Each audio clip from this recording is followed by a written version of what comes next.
Lão tử đang nói chuyện với người đó. Cười cái gì, rất buồn cười sao? Đi, đưa cô ta đến chỗ. Diệu Dương và Tịnh Khôn, hai tên đầu sỏ xã hội đen đó, điều này không ổn lắm. Giam cô ta cùng với đám người đó, chẳng phải sẽ bị giày vò đến mất mạng sao? Có gì không tốt chứ? Để khỏi cho hai tên khốn nạn đó không có đồ chơi mỗi ngày đến giày vò ta. Đi, mang đi. Đoàn Tư An. Trưởng quan.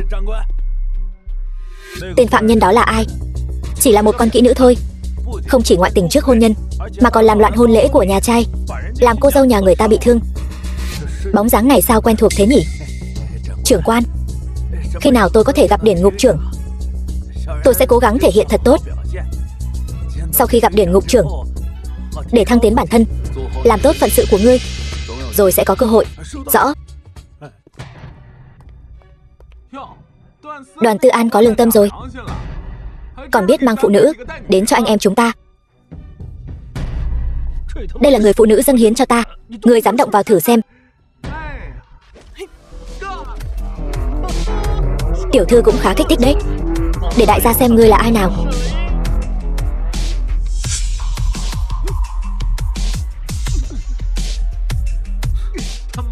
Đợi lát nữa sẽ cho ngươi trầm mê trong điên loạn.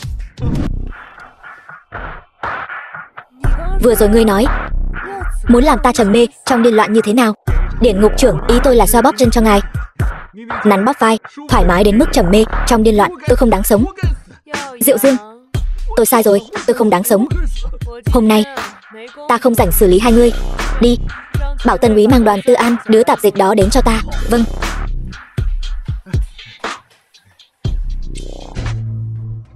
Lại có chuyện này sao? Đoàn Tư An, trưởng quan, Điển Ngục trưởng muốn gặp ngươi. Thật sự muốn gặp tôi sao? Cuối cùng tôi cũng được ngóc đầu lên rồi. Trưởng quan, không phải nói đi gặp Điển Ngục trưởng sao? Ngài xem, lời anh họ tôi nói không sai chút nào. Ngươi đúng là một kỹ nữ. Ngươi xem, trong thời gian ngắn như vậy đã khiến người ta phục tùng. Mở to mắt của ngươi ra mà xem. Cô ấy chính là Điển Ngục trưởng. Cô ấy là Điển Ngục trưởng. Không thể nào. Đoàn Tư An đồ khốn nạn, đem cô ta vào đây là muốn hại bọn này sao? Điển Ngục trưởng, tôi sai rồi. Tôi thật sự tôi có mắt như mù. Ngài đại nhân đại lượng, xin ngài cứ coi tôi như cái rắm mà thả ra, được không? Tôi là Tiêu Ảnh, là người có thủ tất báo đấy. Cứ thế mà thả ngươi ra. Vậy uy quyền của Điển Ngục trưởng ai duy trì đây? Tôi đã từng cống hiến cho Minh Ngục. Tôi đã từng tận trung với Minh Ngục. Điển Ngục trưởng, tôi không dám nữa đâu. Ồn ào quá. Đương gia, tiếp theo ngài định xử lý Đoàn và Kiều gia thế nào? Không vội. Từ hôm nay ta sẽ ở đây. Bọn họ khi nào cầu xin ta thì khi đó ta sẽ ra ngoài.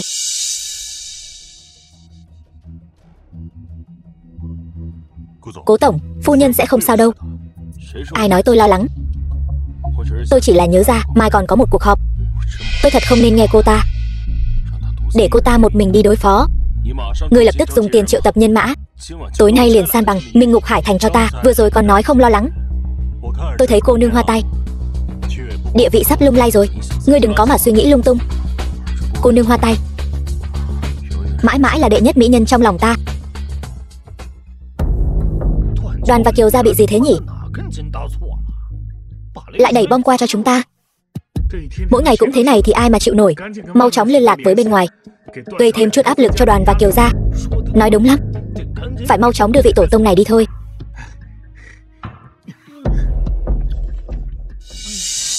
Người điên rồi sao? Dự án 80 triệu, người nói rút vốn là rút vốn. Chúng tôi không liên quan gì đến Hồng Hưng xã. Trần tổng,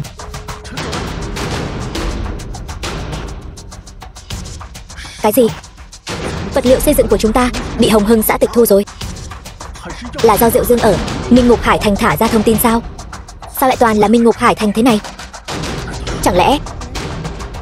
Không thể nào. Tư thần ca, vừa rồi cha tôi gọi điện yêu cầu chúng ta hủy bỏ hôn lễ. Nếu không Hồng Hưng xã và Đông Hưng xã sẽ đến tập đoàn Kiều Thị, giang biểu ngữ và phát tờ rơi cặp đôi phóng túng. Chẳng lẽ là do Tiêu Ảnh làm? Không thể nào.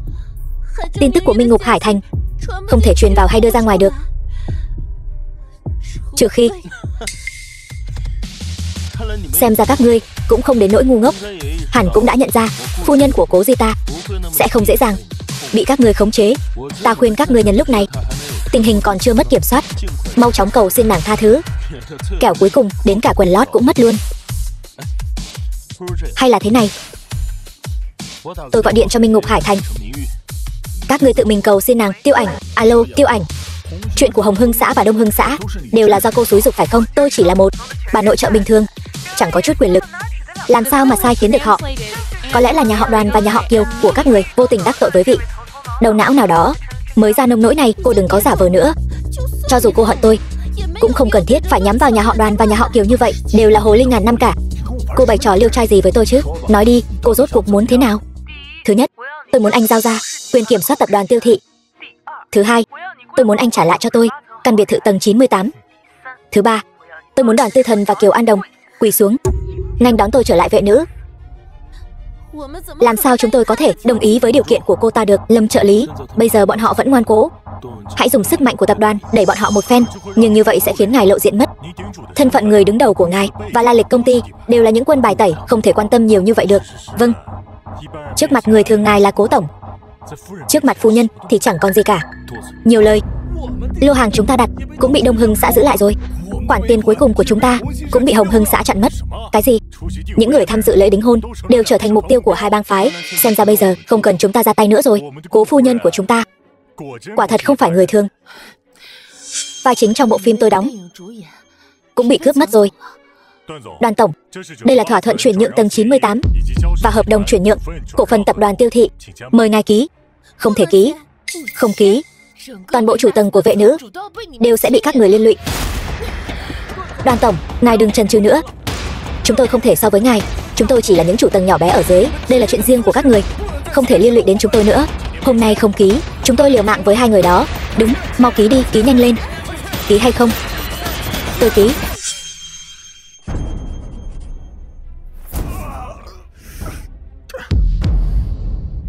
Phu nhân, thỏa thuận chuyển nhượng tầng 98 của vệ nữ, hợp đồng rút vốn khỏi tập đoàn Tiêu Thị đều đã ký xong rồi. Để bọn họ nghe máy. Kiều An Đồng, Đoàn Tư Thần, các người quỳ xuống theo hướng cổng chính. Tôi quỳ ai cũng được, nhưng sẽ không quỳ cô ta. Xem ra vệ nữ muốn đối đầu với Hồng Hưng xã chúng tôi và cả Đông Hưng xã chúng tôi rồi. Quỳ xuống.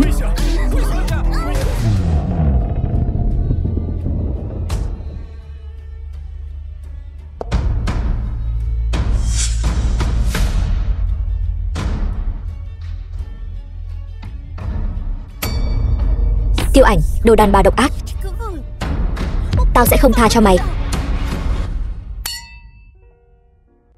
Lần này đã hả giận rồi chứ? Vẫn còn lâu mới đủ. Sao vậy? Nhanh vậy đã muốn bỏ cuộc rồi sao? Ta tuyệt đối sẽ không dễ dàng bỏ dở giữa chừng. Tốt như vậy, ta có nói qua chưa nhỉ?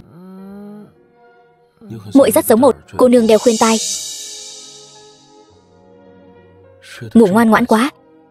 Muội rốt cuộc còn bao nhiêu mặt mà ta không biết.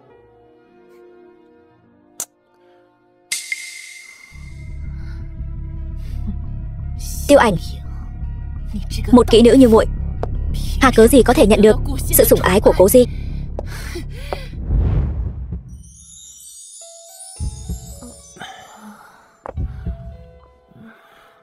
Về đến nhà rồi.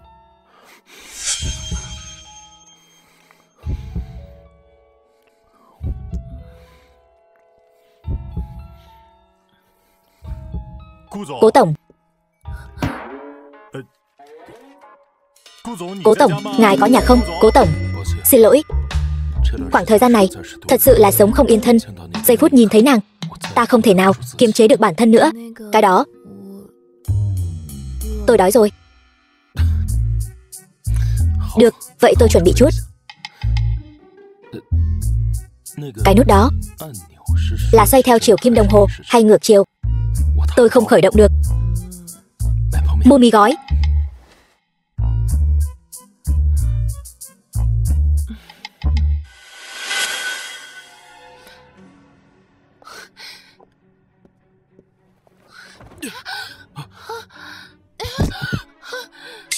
Cố thiếu, chân tôi bị thương rồi. Ngài có thể đưa tôi về phòng không? Không được. Nhưng chân tôi thật sự rất đau. Ngài đưa tôi về phòng đi. Ngài yên tâm, ta nhất định sẽ giải thích với Tiêu Ảnh. Bảo vệ, ở đây có một người phụ nữ bị ngã.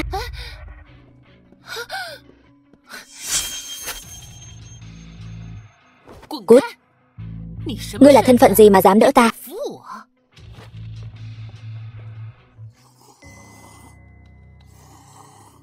Tôi là Tô Noãn, tôi biết một số việc của Tiêu Ảnh. Gặp nhau 8 giờ ở karaoke tối nay, chẳng lẽ là chuyện liên quan đến khuyên tai?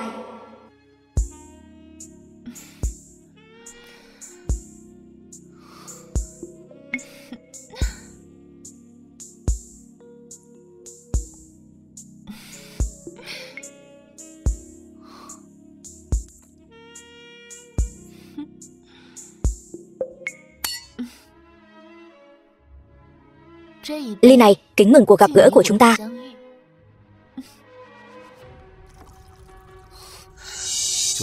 Rượu thì không cần đâu. Nói về chuyện của phu nhân ta đi. Cái con tiện nhân Tiêu Ảnh, phóng túng bẩn thỉu đó, có gì tốt chứ? Ta một nữ minh tinh hạng A, lại không bằng cô ta sao? Thấy đàn ông là nhào tới. Ngươi có tư cách gì mà nói phu nhân ta? Ngươi nghĩ ngươi có thể thoát khỏi lòng bàn tay ta sao? Cố tổng, ngày trước giờ không phải không uống rượu với người lạ sao? Không phải rượu, là trong phòng có xuân dược dạng khí. Người phụ nữ này cũng thật là tâm cơ, mau về nhà. Cố Di, tôi nhất định sẽ có được ngài.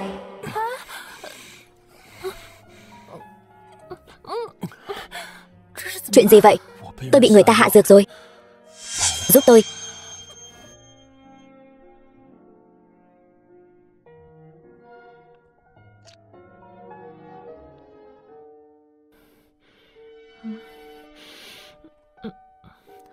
Ngay cả ác nữ người không sợ. Đám yêu ma ở Minh Ngục Hải Thành, vậy mà lại bắt đầu thẹn thùng. Muốn ăn đòn phải không? Được rồi, không đùa nữa.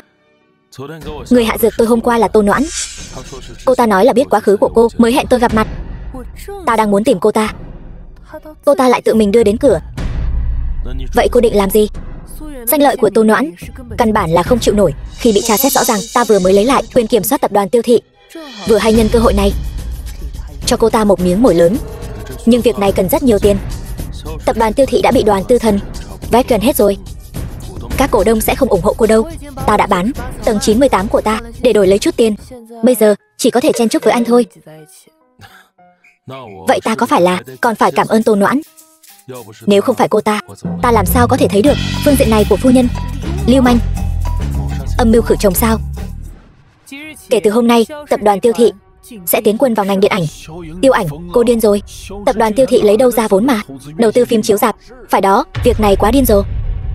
Tiêu tổng, mấy tháng nay cô không hề quan tâm đến chuyện của công ty. Vừa mới quay lại, sao dám đưa ra quyết định độc đoán như vậy? Đầu tư phim chiếu rạp cần một lượng lớn tiền vốn. Cô có biết tình hình tài chính của công ty không? Lấy đâu ra tiền để chuyển hướng?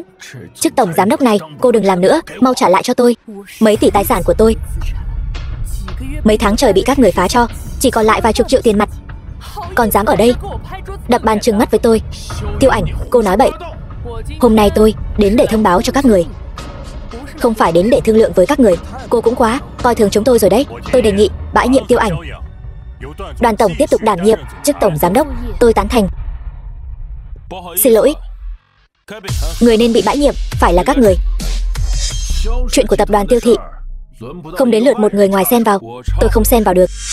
Nhưng tiền thì có thể. Tôi sẽ xuất tiền ủng hộ phu nhân tôi đầu tư làm phim chiếu rạp. Cố Di, anh bị hoang tưởng sao? Thị trường phim chiếu rạp là hướng đến toàn quốc. Trừ khi anh có thể bỏ ra 1 tỷ. 1 tỷ thôi mà. Nếu anh bỏ ra được thì chức phó tổng giám đốc này của tôi sẽ nhường lại. Đây là anh nói đấy nhé.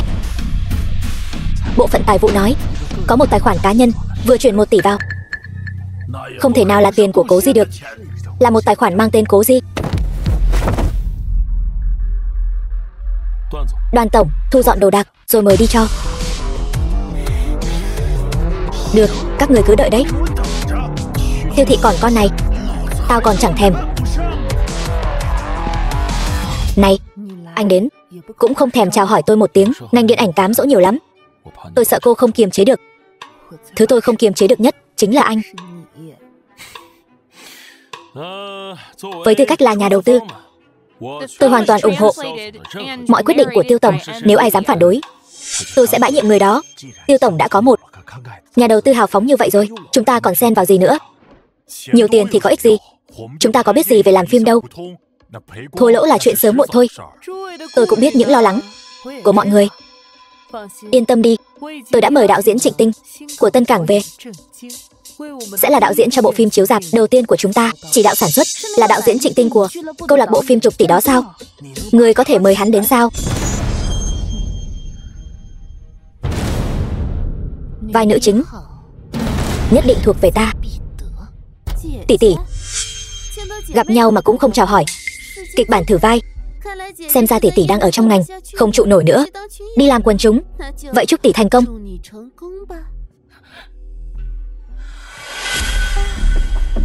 Chưa có đoạn phim nào dám để ta đợi lâu như vậy. Đại minh tinh Tô Noãn cũng đến rồi. Quả nhiên là phim của đạo diễn Trịnh Tinh. Chỉ bằng lượng fan của các ngươi cũng xứng cạnh tranh với ta sao? Đoàn tổng của các ngươi đâu? Ta còn đang đợi hắn lấy cho ta kịch bản nữ chính đây. Đoàn tổng đi rồi, hắn đi đâu? Không biết. Cô ta trông có vẻ quan hệ rất tốt với đoàn phó tổng của tập đoàn Tiêu Thị. Đoàn tổng đã bị đá ra khỏi cuộc chơi từ lâu rồi. Tiếp theo, Kiều An Tình. Chen hàng một chút, chắc không phiền chứ? Ngươi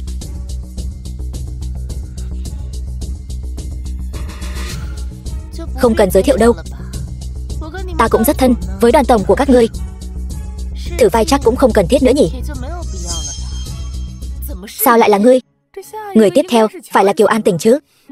Sao ngươi lại tới đây? Ra phía sau xếp hàng đi. Ta là một nữ minh tinh hạng A. Ngươi xếp ta ở phía sau diễn viên hạng 18. Ta đến diễn nữ chính là vinh hạnh của ngươi.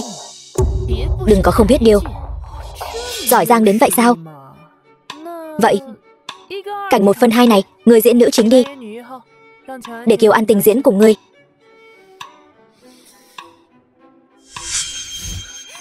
Ngươi dám đánh ta? Cảnh này khảo nghiệm sức diễn cảm xúc của nữ chính. Ngươi ngay cả điểm này cũng không làm được thì làm sao diễn nữ chính được? Được rồi, tới đây. Loại kỹ nữ như ngươi có thể leo lên tới tầng 98, chắc chắn không thể thiếu sự ủng hộ của các đại gia rồi. Ngươi nói bậy. Cái lời thoại này sao? Thật là một kỹ nữ chính hiệu. Mời ngươi lập tức cút khỏi vệ nữ. Sao giống con đàn bà chanh chua vậy? Đỉnh lưu gì chứ? Không đến lượt một kỹ nữ như ngươi đến nói ta. Rõ ràng có thể quay giả. Ngươi cứ phải làm thật. Làm hỏng khuôn mặt này của ta. Ngươi bồi thường nổi không? Chút đau này mà chịu không nổi. Ngươi có biết đạo diễn Trịnh Tinh của chúng ta đối với nghệ thuật có yêu cầu rất cao. Xem ra ngươi thật sự giống như mọi người đánh giá, chỉ có lượng fan mà không có thực lực. Kiều An Tình ở lại. Ngươi có thể cút rồi. Tiêu Ảnh, ngươi nhớ kỹ cho ta. Ta sẽ khiến ngươi phải hối hận.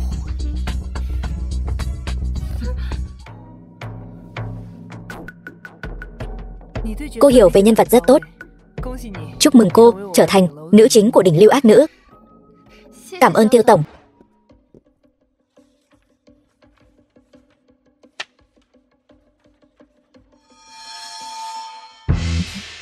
Buổi lễ khai máy. Sao anh lại tới đây? Vị này có thể giới thiệu một chút không? Vị này là đạo diễn Trịnh Tinh. Hân hạnh. Trăm nghe không bằng một thấy. Không phải, nào có ai như anh chen vào giữa nhà sản xuất và đạo diễn thế này. Tôi cũng là nhà sản xuất, tôi còn là chồng cô nữa kia. Xem ra Cố tiên sinh ngày thường rất nhàn nhã nha. Cái đó, phu nhân ở đâu thì tôi ở đó thôi. Hai người mà muốn cãi nhau thì kiếm chỗ khác mà cãi đi. Một nữ phụ là tôi. Vẫn chưa tới kia. Lễ khai máy sao lại bắt đầu rồi? Tô Đại Minh Tinh, nếu tôi nhớ không nhầm thì lúc thử vai cô bị loại rồi mà. Cái đó tôi không rõ lắm. Hợp đồng mà các người ký với tôi chính là vai nữ phụ. Nếu cô không chịu thì bồi thường gấp 10 lần tiền vi phạm hợp đồng đi. Vừa hay thiết lập nhân vật của nữ phụ là một đứa lẳng lơ đê tiện. Đúng là diễn xuất bản chất rồi. Cô,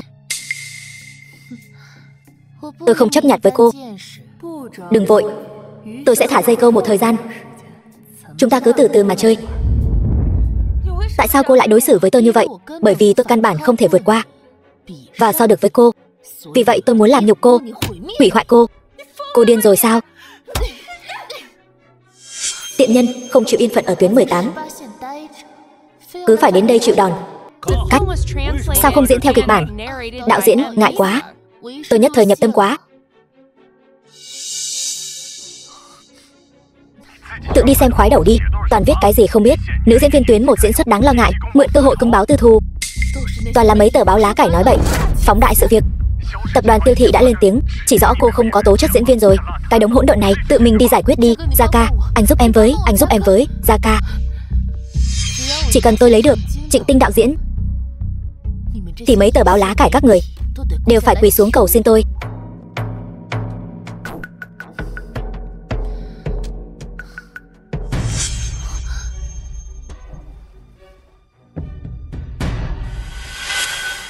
Những gì cô nói đều là thật sao? Tôi tận mắt nhìn thấy lúc nửa đêm cô ta vào phòng đạo diễn. Cô nhiều ý tưởng, nghĩ cách gì đi. Nhà báo hôm nay đều là do Tiêu Ảnh sắp xếp. Chúng ta cũng lấy gậy ông đập lưng ông, để cô ta cũng thân bại danh liệt.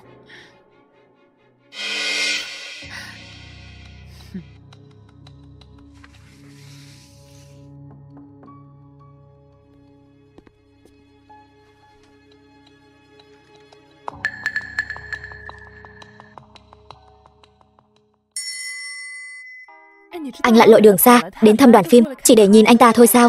Sao lại đổi hướng rồi? Tôi khuyên cô nên đổi đạo diễn đi. Đổi sang đạo diễn nữ cũng được. Tiền vi phạm hợp đồng tôi trả cho. Ghen rồi sao? Cái đề tài này tôi nghĩ là hướng đến khán giả nữ. Cho nên anh nghi ngờ giữa tôi và đạo diễn có gì đó. Có phải còn có người tố cáo ẩn danh với anh nữa không? Cuối cùng cũng cắn câu rồi. Đi theo tôi. Giấm của tôi vẫn chưa tiêu hóa hết đâu. Dẫn tôi đến đây làm gì? Anh nhìn xung quanh xem. Vậy Trịnh Tinh đạo diễn là? Tôi bỏ ra rất nhiều tiền để mua một cái tên của ông ta. Dù sao Hải Thành cũng có mấy người thực sự gặp hắn. Vậy nên vị đạo diễn kia cùng với dự án đó đều là mồi nhử. Coi như là vậy. Đạo diễn và kịch bản thì phải đủ sức lừa người. Tô Noãn mới có khả năng mắc câu. Ngay cả tiên sinh của ngươi cũng lừa gạt. Xem ra không xử lý bằng gia pháp thì không được. Ta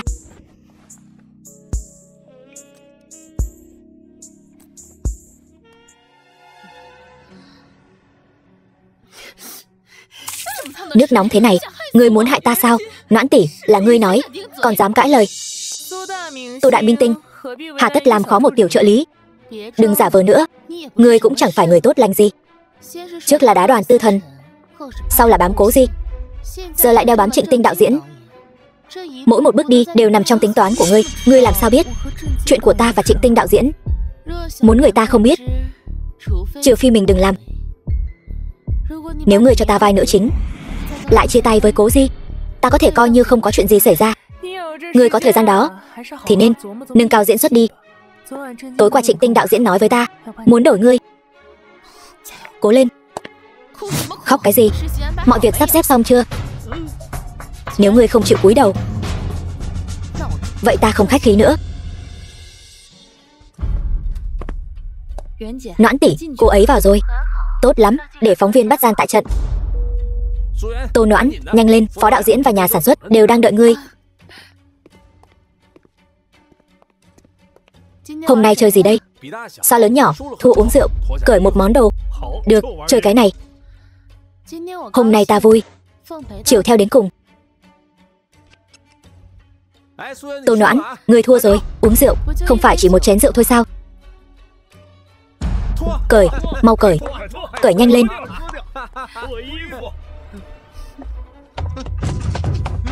Đây chẳng phải đại minh tinh Tô Noãn sao? Quá bạo rồi. Đừng quay ta. Sau này, người hãy làm người đại diện cho Kiều An Tình. Đa tạ Tiêu tổng đề bạt.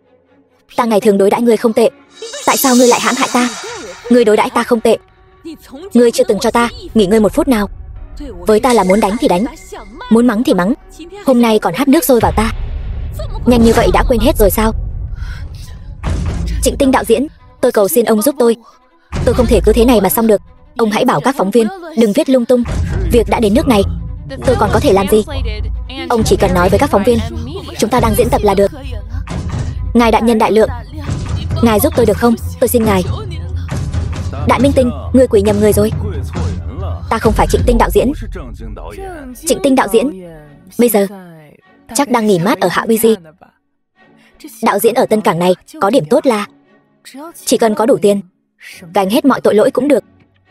Không thể nào. Dù cô có tìm một đạo diễn giả, cô cũng không thể nào tính toán tôi đến mức này. Phong ca. Alo Phong ca. Tiền đã chuyển rồi. Phần của nhà sản xuất và phó đạo diễn cũng đã chuyển rồi. Hôm nay thật sự vất vả rồi. Đã nhận được rồi, Tiêu tổng. Chỉ là chút việc nhỏ, không đáng gì. Sao rồi, Đại Minh Tinh? Tôi biết cô không cam tâm. Vì vậy, từ hợp đồng của nữ phụ, phòng của đạo diễn Trịnh Tinh, chi tiết phóng viên bắt gian, đều là tôi vì cô tỉ mỉ chuẩn bị mồi nhử. Cũng muộn rồi, mọi người giải tán đi. Sáng mai còn đợi xem tin nóng nữa chứ. Tiêu Ảnh, là tôi sai rồi. Là tôi bị lợi ích che mờ. Là tôi phóng túng đê tiện. Tôi cầu xin cô giúp tôi. Cô sỉ nhục tôi chỉ bằng một câu nói nhẹ nhàng vậy là xong sao? Xin lỗi, tôi sẽ làm trâu làm ngựa cho cô. Cô tha thứ cho tôi. Bây giờ tôi chỉ muốn thấy cô thân bại danh liệt. Cô nói tôi cần một đỉnh lưu hết thời lại sụp đổ. Để làm gì? Hữu dụng. Chắc chắn là hữu dụng. Tôi có một bằng chứng video Kiều An Đồng bảo tôi bôi nhọ cô. An Đồng, hôm nay có chuyện gì? Cô lại chủ động mời tôi. Cô là Đại Minh Tinh mà. Tôi chỉ mong ngày nào cũng được quấn quýt bên cô. Tôi chỉ là một diễn viên nhỏ nhoi tầng 90, không đáng để Kiều đại tiểu thư phải vòng vo thế này. Có gì cứ nói thẳng. Tôi hy vọng cô tham diễn kịch bản của tôi. Nội dung chính là chủ nhân tầng 98 lén lút gặp gỡ trai lạ lai lịch không rõ. Tiền cát xê của tôi rất cao đấy.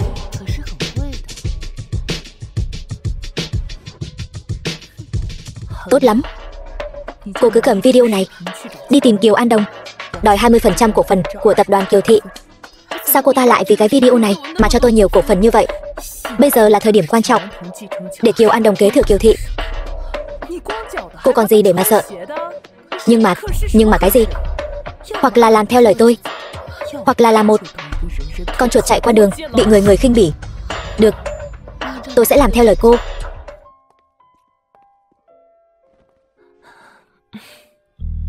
Sao anh lại đến đây? Chỉ là hơi lo cho em. Đi về nhà. Phu nhân, tôi xem tin tức hôm nay rồi. Lần này Tô Noãn coi như xong đời.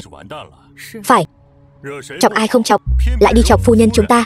Đúng là chán sống rồi. Trêu chọc phu nhân, tôi thấy cậu đúng là chán sống rồi. Điển ngục trưởng, cha ngài mất rồi. Đây là danh sách tài sản thừa kế do luật sư sắp xếp, cần ngài đích thân tiếp quản. Đã rõ. Chào Tiêu tiểu thư, tôi phụ trách hỗ trợ cô kế thừa di sản luật sư Ngụy Đông Lăng. Vị này là... Chào anh, tôi là Tiêu Ảnh. Tôi là Đoàn Tư Thần. Gần đây đại diện tập đoàn Đoàn Thị rót vốn mạnh vào Tiêu Thị. Tôi nghe nói Tiêu tổng có một cô con gái, không ngờ lại xinh đẹp đến vậy. Đi thôi, tôi dẫn cô đi tham quan một chút. Đây chính là cung điện vệ nữ, trung tâm quyền lực của thế giới. Mọi tài sản đã được bàn giao xong. Cô chính là chủ nhân tầng 98. Chào cô là người mới chuyển đến sao? Tôi tên là Kiều An Đồng, sống ở tầng 95. Về chuyện của tôi, anh chưa bao giờ tò mò sao? Phu nhân không muốn nói, tôi cũng tuyệt đối không hỏi. Từ khi tôi sinh ra, mẹ tôi đã khó sinh mà qua đời. Cha tôi quả quyết rằng tôi là sao chổi của gia đình, muốn đem tôi, đứa trẻ còn đỏ hỏn, gửi đến cô nhi viện. Cậu tôi, bất chấp việc kháng lệnh, đã rời khỏi quân đội và nhận nuôi tôi. 20 năm sau đó, tôi sống tách biệt khỏi thế giới ồn ào. Vậy ra, Minh Ngục Hải Thành là... Đúng vậy, tôi chính là điển ngục trưởng của Minh Ngục Hải Thành. Năm nay cha tôi qua đời, tôi lại được thừa kế tập đoàn Tiêu Thị. Đến giây phút cuối cùng, tôi vẫn không hiểu nổi cha tôi rốt cuộc nghĩ gì. Có lẽ là không muốn cơ nghiệp rơi vào tay người ngoài. Nếu cô bằng lòng buông bỏ, tôi cũng sẽ ủng hộ cô. Không, anh không giúp được tôi đâu. Tôi sẽ là một ác nữ cho đến cùng. Cô biết tập đoàn Thiên Cố chứ? Dĩ nhiên, tài phiệt số 1 Hải Thành mà. Tôi là người thừa kế duy nhất còn sống sót của tập đoàn. Sống sót sao? Nguồn vốn phía sau tập đoàn Thiên Cố là một doanh nghiệp gia tộc đã tồn tại hơn 200 năm. Họ thu thập rất nhiều thiếu niên thiên tài trên khắp thế giới. Tôi là một trong số đó. Chúng tôi trải qua đủ loại mưu mô quỷ kế, tàn sát lẫn nhau. Cuối cùng chỉ có mình tôi đi đến đích. Vì thế tôi đã mất đi rất nhiều bằng hữu huynh đệ. Tôi luôn tự hỏi bản thân liệu điều này có đáng không, cho đến khi gặp được cô. Tôi đoán có lẽ đây chính là định mệnh. Ta mới là người thừa kế của tập đoàn Thiên Cố. Cố gì? Ta muốn người mất mạng.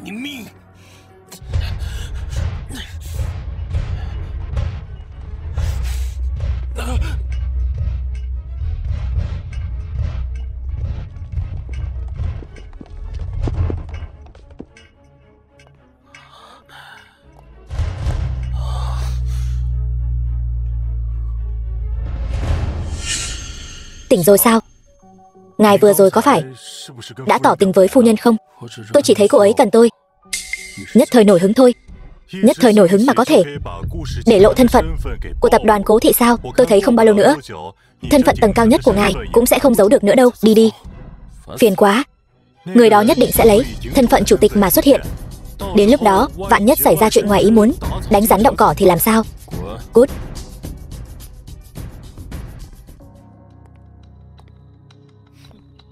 Tìm tôi có chuyện gì? Nay tôi rơi vào cảnh ngộ này đều là do cái chủ ý thối tha của cô. Tôi bây giờ coi như khó mà ngóc đầu lên được nữa. Tôi muốn 40% cổ phần của tập đoàn Kiều Thị làm bồi thường. Cô điên rồi sao? Đừng vội. Xem cái này trước đã. Nếu cô không đồng ý, đến lúc đó nó sẽ được gửi đến từng hộp thư điện tử. Hình tượng của cô sụp đổ. Muốn kế thừa Kiều Thị e là vô vọng rồi. Sẽ không có ai tin đâu. Video ghép bây giờ tinh vi lắm rồi. Lúc trước tên ngốc Đoàn Tư Thần chẳng phải cũng tin cái video bịa đặt này. Những người mưu mô như cô, hiểu biết nhiều mới là số ít. 10%, 30%, 15%, 30, 20%. Cô muốn hay không thì tùy. Được, thành giao. Ngày mai đến công ty tôi làm hợp đồng chuyển nhượng. Ký ngay bây giờ đi, kẻo đêm dài lắm mộng.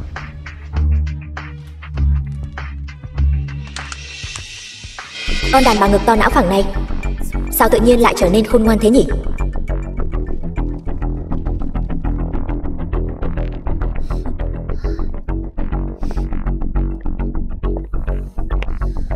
Cô vô tình thì đừng trách tôi bất nghĩa.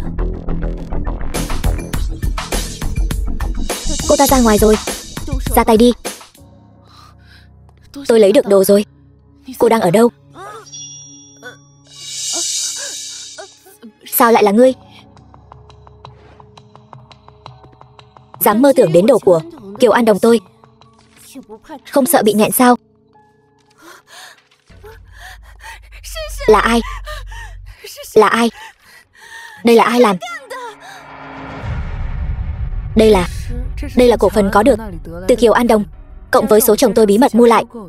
Tổng cộng là 35%. Bây giờ đều thuộc về cô, Kiều An Tình. Cô mới là người thừa kế duy nhất của tập đoàn Kiều Thị. Chỉ có nắm quyền trong tay mình, cô và mẹ cô mới có đường sống. Các người biết thân phận của tôi, điều này cũng không khó điều tra. Đôi mẹ con đó vào cửa khi tôi 8 tuổi. Ban đầu họ ra vẻ đáng thương, không ngờ lại thường xuyên bắt nạt tôi sau lưng, khắp nơi nhắm vào hai mẹ con chúng tôi, đổ hết lỗi lầm của mình lên đầu tôi. Có mẹ nào thì có con gái nấy. Năm đó tôi thực tập ở Kiều Thị. Kiều An Đồng ghen tị nên đã cố ý làm mất hồ sơ dự thầu quan trọng của công ty, khiến tập đoàn chịu tổn thất nặng nề. Sau đó cha cũng đuổi tôi ra khỏi nhà. 3 ngày nữa là tiệc mừng thọ của cha cô. Đến lúc đó Lạnh Tôn sẽ tuyên bố Kiều An Đồng là người thừa kế duy nhất của tập đoàn. Vậy còn có thể làm thế nào?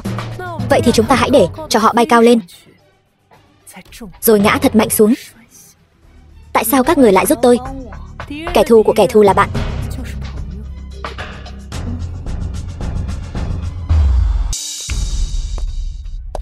Sao cô lại đến đây? Chúng ta không phải bạn thân sao? Chúng ta chẳng phải bạn thân à? Một ngày vui thế này, sao có thể thiếu tôi được? Nếu cô không ngại, trước mắt bao người bị mất mặt, cô cứ tiếp tục đi. Tôi nghe nói, trước khi Tô Noãn mất, cô ấy đã gặp cô đó Kiều An Đồng. Tiêu Ảnh, cô vu khống. Đừng kích động vậy chứ. Tôi cũng chỉ nghe nói thôi. Mong cô không hổ thẹn với lòng mình. Đáng lẽ lúc đó tôi nên đẩy cô từ sân thượng xuống. Rốt cuộc ai bị đẩy từ sân thượng xuống? Còn chưa biết đâu. Đúng rồi, lát nữa tôi còn có quà tặng cô. Mong cô sẽ thích. Tôi đã nói không được tham gia là không được tham gia. Tiêu Ảnh, người quá ngạo mạn rồi. Hôm nay là tiệc thọ của Kiều Thúc, người lại vô lễ như vậy. Tôi chỉ muốn hỏi cô ấy một chút. Chuyện của Tô Noãn tỷ, cô ta lại đẩy tôi ngã. Kiều An Đồng, ngươi chán chưa? Gọi mẹ hỏi, có phải chỉ dạy ngươi chiêu này thôi sao? Còn có người Đoàn Tư Thần, ngươi thật đúng là thân tàn trí kiên. Mắt đều mù rồi. Còn ở đây nói chắc như đinh đóng cột. Đừng tưởng ngươi là nữ nhân mà ta không dám động thủ với ngươi. Ngươi động tay động chân với ta, còn ít sao? Tư Thần ca, lại là ngươi, Cố Di. Ta cảnh cáo các ngươi, đây là tiệc thọ của phụ thân ta, chúng ta không hoan nghênh, khách không mời mà đến. Cố tổng, ngài sao lại tới đây? Cũng không báo trước một tiếng, để ta ra nghênh đón. Hình như ta không mang thiệp mời. Không sao chứ, Cố tổng, ngài có thể đến tham dự tiệc thọ của ta. Là Kiều mẫu phúc đức ba đời. Hắn là khách của cha ta thì thôi. Ngươi không được tham gia. Phu quân ta thật là sơ ý. Thiệp mời ở chỗ ta này. Tiêu Ảnh, dẫn tôi rất vui sao? Kiều An Đồng, ở phía sau còn thú vị hơn nữa. Kiều tổng, vừa rồi ái nữ của ngài ngăn cản phu nhân ta vào hội trường. Khoản nợ này tính sao? Thật là hồ đồ. Mau xin lỗi Cố phu nhân. Cha, tôi xin lỗi. Tôi xin lỗi. Kiều tiểu thư chưa ăn cơm sao? Cố phu nhân, xin lỗi, tôi sai rồi. Phu nhân, hài lòng không? Thôi bỏ đi. Hôm nay, dù sao cũng là tiệc thọ của Kiều lão, làm mất mặt thọ tinh, chúng ta sẽ xui xẻo. Lão Khọng gia, đợi ta kế thừa xong gia sản, sẽ xử lý ngươi và con đàn bà này. Cố phu nhân thật là đại lượng. Hai vị, vậy thì mời vào trong ngồi. Cha, ngài ngày thường thương tôi nhất, hôm nay sao lại vì một người ngoài mà đánh tôi? Ngươi có biết hay không, Cố Di này là người nào? Hắn chẳng phải là kẻ nhà giàu mới nổi mua tầng 99, còn có thể là thân phận gì? Ngươi cũng không dùng não mà suy nghĩ cho kỹ. Có tư cách mua tầng 99 của cung điện vệ nữ sẽ là người thường sao? Hắn chính là người đứng đầu tài phiệt Hải Thành, người đứng sau tập đoàn Thiên Cố. Khó trách Tiêu Ảnh ngươi có thể nhiều lần cản trở ta. Ra là tên này giở trò sau lưng. Tiêu Ảnh, thuốc mê chuẩn bị cho cô lúc trước, cuối cùng cũng có lúc dùng đến rồi. Thú thật đi, anh đã đặt hàng Kiều thị bao nhiêu để đổi lấy 2 tấm thiệp mời này? Gần 100 triệu. Đồ hoang phí. Tôi nói cho anh biết, sau này tiền phải do tôi quản lý. Được thôi. Vậy thì sau này tôi sẽ nhận lương từ cô.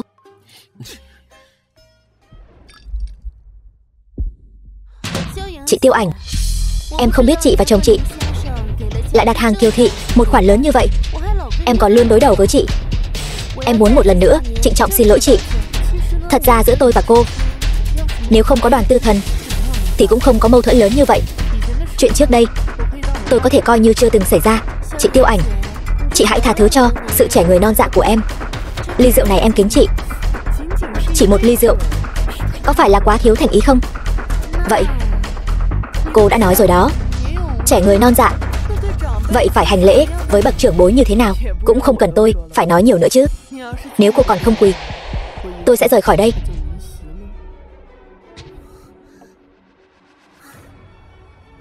Để cô uống được ly rượu này, sỉ nhục nào tôi cũng có thể chịu đựng. Phải thế chứ? Nào.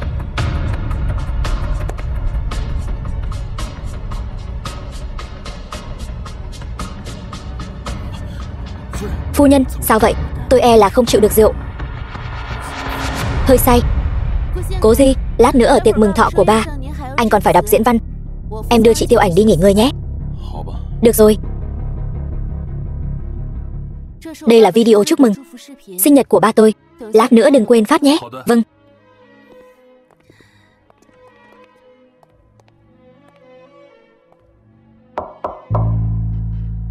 Ai vậy? Là cô.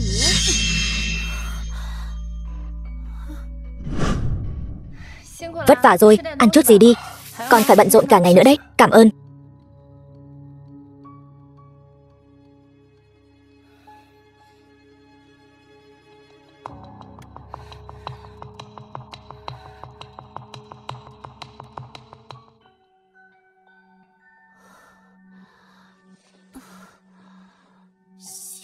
Tiêu Ảnh, cô lại giở trò với tôi. Hôm nay ở đây, tôi còn muốn tuyên bố với mọi người một chuyện rất quan trọng. Đây là đứa con gái mà tôi rất tự hào, Kiều An Đồng, cũng là trợ thủ đắc lực của tôi. Hôm nay, tôi chính thức quyết định cô ấy sẽ kế thừa vị trí giám đốc điều hành của Kiều Thị. Tốt, tốt, tốt, tốt. Cảm ơn.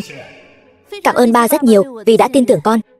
Con nhất định sẽ cố gắng dẫn dắt Kiều Thị ra khỏi Hải Thành, vươn ra thế giới. Tốt. Ba, con còn có một món quà muốn tặng ba trước mặt mọi người. Kiều An Đồng, trả lời tôi vài câu hỏi. Thứ nhất, cô có phải đã làm giả video Tiêu Ảnh ngoại tình không? Đúng thì sao?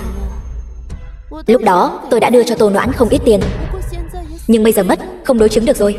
Thứ hai, Tô Noãn mất mạng có liên quan đến cô không? Tại con kỹ nữ đó dám đòi 20% cổ phần của tôi. Cô ta mất là đáng đời. Thứ ba, mấy năm trước có phải ngươi đã đánh cắp hồ sơ dự thầu của tập đoàn Kiều Thị rồi đổ tội cho Kiều An Tình? Là do bọn họ ngu xuẩn, bị ta tính kế thôi. Cô ta và mẹ cô ta đều là đồ ngu, cùng với lão già Kiều Kiến Hoa kia, ngang tài ngang sức. An Đồng muội muội, xem ra tiểu lượng của muội không tốt lắm. Ba, không phải như vậy.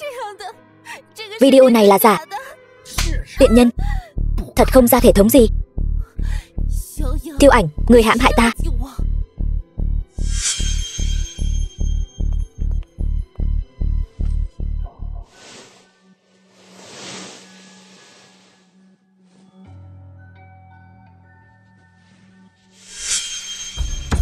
Kiều An Đồng, cô vu khống phu nhân của tôi. Tôi không thể làm như không nghe thấy. Tôi vu khống cô ta sao? Tôi vừa đưa cô ta về phòng nghỉ ngơi, sau đó hôn mê bất tỉnh, rồi mới xảy ra tất cả những gì mọi người thấy. Tiêu Ảnh, lại là ngươi giở trò quỷ quái. Ba, là người đàn bà này âm mưu hại con. Cố tiên sinh, Cố phu nhân, tiểu nữ tuy không hiểu chuyện, hai người hà tất phải nhầm vào nó như vậy.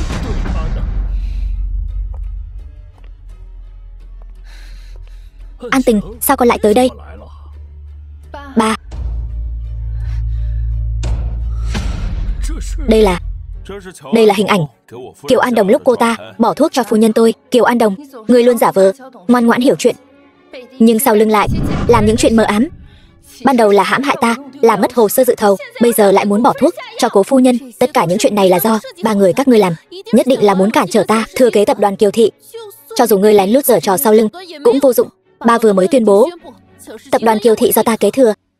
Nể tình chị em, ta có thể coi như tất cả chuyện này chưa từng xảy ra. Nhưng Tiêu Ảnh, ngươi đừng hòng toàn thân trở ra. Ngươi giữa thanh thiên bạch nhật bỏ thuốc cho ta, còn muốn thuê một tên đàn ông tới làm nhục ta, lại còn muốn dây dưa với ta không xong. Ngươi có thực lực đó sao? Ta bây giờ là tổng tài tập đoàn Kiều Thị, nghiền nát một kẻ chỉ biết vẫy đuôi cầu xin đàn ông như ngươi, thừa sức. Tổng tài, tôi đang nắm giữ 20% cổ phần của tập đoàn Kiều Thị. Vị trí người thừa kế của cô phải được tôi đồng ý mới được. An Tình, sao con lại có nhiều cổ phần như vậy? Nhất định là Tiêu Ảnh giở trò sau lưng. Kiều An Đồng, 20% cổ phần trong tay tôi đều đã có chữ ký của cô. Khốn nạn, không ngờ lại rơi vào tay cô ta. Ba, văn kiện này là giả. Nếu ba đã giao vị trí này cho con thì không thể đổi ý.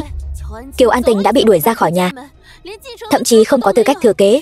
Người thật sự không có tư cách là cô. Tôi đã nói sẽ tặng cô một món quà, bây giờ là lúc rồi. Cướp chỗ của người khác. Cố phu nhân, ý này là sao? Nhìn cái này là hiểu. Căn cứ vào kết quả DNA hiển thị, không ủng hộ Kiều Kiến Hoa, là cha ruột của Kiều An Đồng.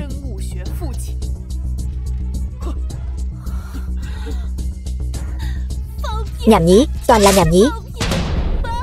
Ba, những thứ này đều là giả. Video là giả, hợp đồng cũng là giả, báo cáo DNA cũng là giả. Con là con gái ba cưng nhất mà.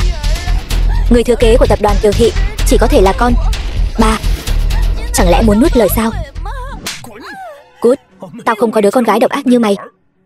Mày không chỉ làm tổn hại đến lợi ích của Kiều Thị, mà còn làm tổn thương con gái ruột của tao.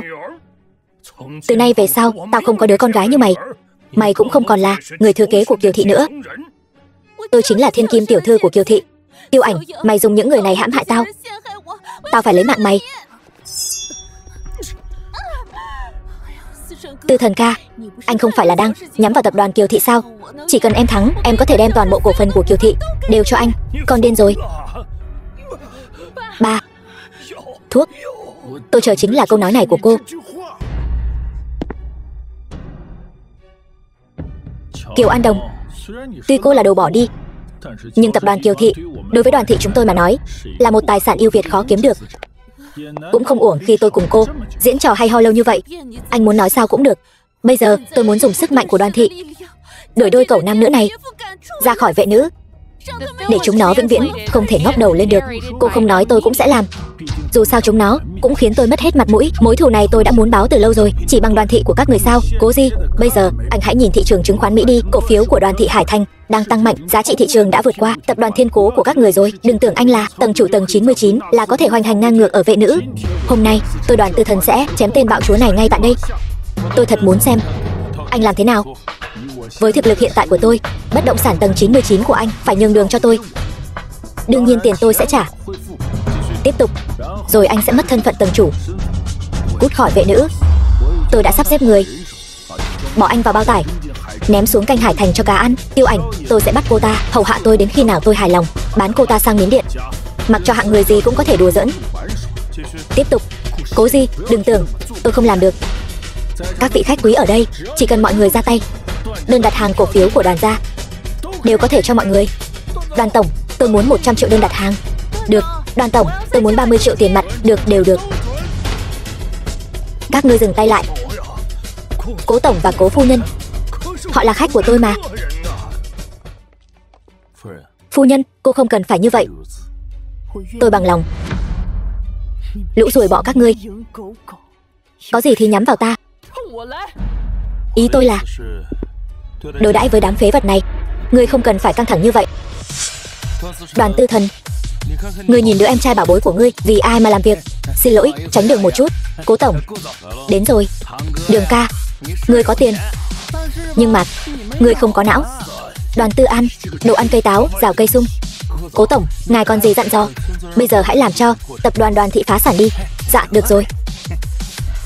Cố tổng, hiện đang bán khống cổ phiếu tập đoàn Đoàn Thị. Dự tính còn 30 phút nữa là hoàn thành. Cố Di, các ngươi một sướng một họa, đừng tưởng có thể hù dọa ta. Ngươi nghĩ ta đang nói đùa sao? Cố Di, chúng ta đình chiến đi. Cứ coi như chuyện này chưa từng xảy ra. Còn tiện nhân này, ngươi muốn xử trí thế nào cũng được. Cái gì? Cổ phiếu Đoàn Thị Hải Thành giảm 400%. Đoàn Thị sụp đổ rồi, chúng ta cũng đi thôi. Đúng, dù sao chúng ta cũng chỉ là người xem. Chúng ta đi thôi, tiếp tay cho kẻ ác. Muốn đi dễ dàng như vậy sao? Ta đã thông báo cho Minh Ngục Hải Thành. Chư vị hãy đến đó uống trà đi. Tôi nhận được báo cáo các người tụ tập gây rối ở đây. Bây giờ đi theo ta một chuyến đến Minh Ngục Hải Thành, chống người thi hành công vụ, tội chồng tội.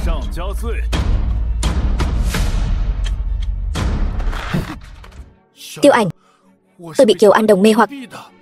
Chúng ta hãy cho đối phương thêm cơ hội. Ngươi và Cố Di ly hôn đi, chúng ta quay lại với nhau, được không? Tôi sai rồi. Tổ tông, tôi sai rồi. Tôi sai rồi. Tiêu Ảnh, ngươi nói ta hạ dược ngươi, vậy trong người ngươi có còn sót lại không? Ngươi nói ta mưu mô xảo quyệt, nhưng nói cho cùng, đây là chuyện của Kiều gia ta. Ngươi nói ta làm nhiều việc xấu, nhưng bây giờ người cầm roi là ngươi đó. Kiều An Đồng, ta lại càng thưởng thức bộ dạng ngỗ nghịch bất kham của ngươi. Không sao, chúng ta từ từ chơi. Ngươi bất quá chỉ là có Cố Di làm chỗ dựa. Nếu là ta, nếu ngươi có thể tìm được tầng chủ tầng 100 làm chỗ dựa cho ngươi, nói không chừng có thể lật ngược tình thế. Ta đương nhiên sẽ làm được. Ta nhất định sẽ leo lên được vị trí đỉnh chủ. Đến lúc đó sẽ giẫm nát các ngươi dưới chân. Đoàn Tư Thần, nếu Đoàn Thị đã phá sản, hợp đồng này cũng vô dụng rồi. Kiều lão, tập đoàn Đoàn Thị sẽ lại thuộc về ông. Ta tuyên bố, người thừa kế tập đoàn Kiều Thị là Kiều An Tình, Kiều An Đồng. Từ nay về sau, chúng ta không còn liên quan gì nữa. Tiếp tục dùng họ Kiều của ta là sự khoan dung cuối cùng của ta dành cho ngươi. Ăn đi. Tất cả đều là do cô làm, đương nhiên là để khao anh rồi. Mừng chiến thắng đầu tiên của màn trả thù của ta. Đàn bà dữ dằn như cô mà cũng biết nấu ăn.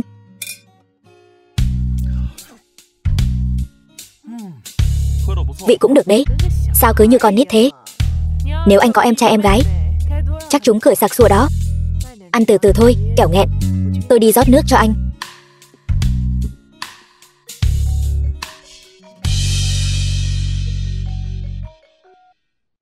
Hắn ta chắc đã bắt đầu hành động rồi. Có tình hình gì báo cáo ngay. Nè, phần thưởng cho anh. Cô cứ dùng cái này để đối phó với chồng cô. Tôi còn nấu cơm cho anh đó. Vẫn chưa đủ. Vậy anh muốn gì? Tôi đã làm nhiều thứ cho cô như vậy. Một nụ hôn chắc là xứng đáng chứ.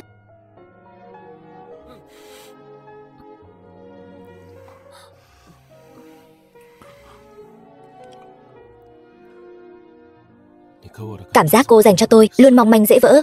Càng muốn đến gần, lại càng sợ đẩy cô ra xa. Cố Di, hứa với tôi, dù có chuyện gì xảy ra, cũng phải tin tôi. Chờ tôi.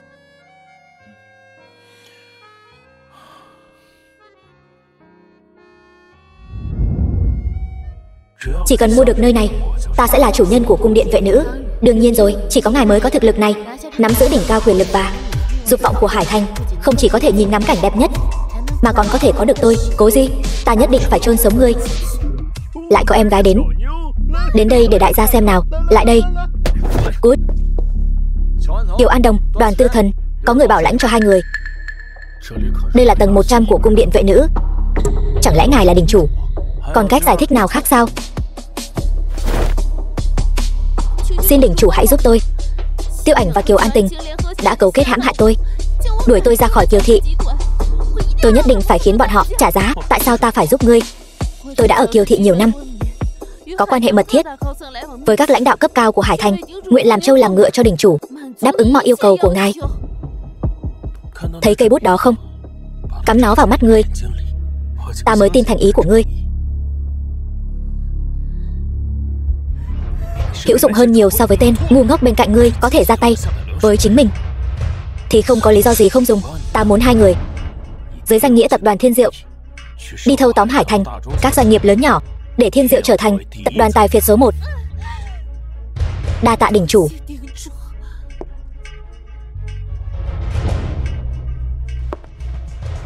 Kiều An Đồng, lâu rồi không gặp. Cô chưa mất mạng sao?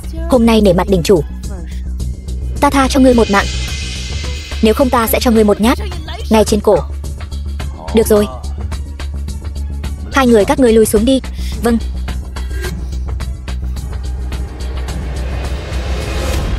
Nghe nói ở tiệc mừng thọ của Kiều gia, giám đốc điều hành Cố Di của tập đoàn Thiên Cú cũng đến. Vâng đình chủ. Hắn ta ý mình là tổng tài tập đoàn Thiên Cố, tầng chủ tầng 99. Ngay cả ngài cũng không để vào mắt. Tiếp tục. Ngài không biết đấy thôi, hắn ta chính là kẻ đã cướp vị hôn thê cũ của tôi. Họ thậm chí còn đăng ký kết hôn rồi. Vị hôn thê cũ, Tiêu Ảnh của tập đoàn Tiêu Thị. Khó trách dạo này anh không bám giết lấy tôi nữa, thì ra là vì người đàn bà này. Tôi thật muốn xem vẻ mặt của anh sau khi cô ta bị hủy hoại. Kẻ này ngông cuồng như vậy. Ngài cho tôi một ít người, tôi sẽ thay ngài giải quyết hắn ta. Thưởng. Ta thưởng cho ngươi cái tội tự ý hành động. Người này ta sẽ tự mình đối phó. Trước khi đó, hắn ta mà dụng một sợi tóc, ta sẽ hỏi tội ngươi. Nếu anh đã có đoạn tình cảm với Tiêu Ảnh, vậy việc thâu tóm tập đoàn Tiêu Thị giao cho anh. Đã hiểu. Người rốt cuộc là người hay là quỷ? Đình chủ, hắn ta rốt cuộc là ai? Ngươi đoán xem ta là người hay là quỷ?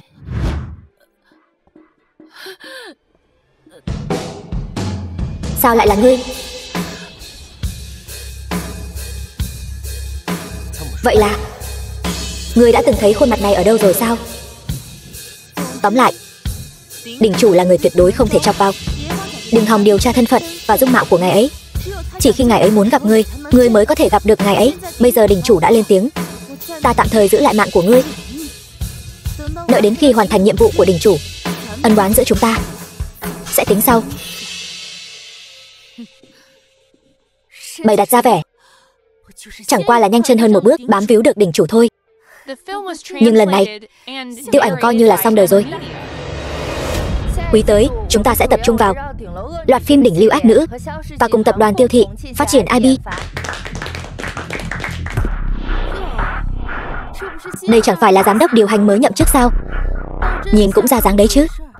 Sao lại là ngươi nữa? Ngươi đúng là âm hồn bất tán. Ta cho ngươi 1 phút. Cút khỏi đây cho ta. Kẻ nên cút khỏi đây là ngươi mới đúng. Giờ ta mới là chủ nhân nơi này. Ta lười nói nhảm với ngươi. Bảo vệ Kiều An Tình, ngươi hãy nhìn cho kỹ. Tập đoàn Thiên Diệu đã ủy thác cho ta thu mua một lượng lớn cổ phần của tập đoàn Kiều Thị. Bây giờ ta mới là chủ nhân ở đây. Không thể nào. Bảo vệ, đuổi cô ta ra khỏi đây cho ta. Sau này không được bước chân vào đây nữa. Buông tay. Kiều An Đồng, bà đã đối xử với ngươi như thế nào? Ngươi quên rồi sao? Ta chỉ nhớ ông ta đã tước bỏ thân phận người thừa kế của ta.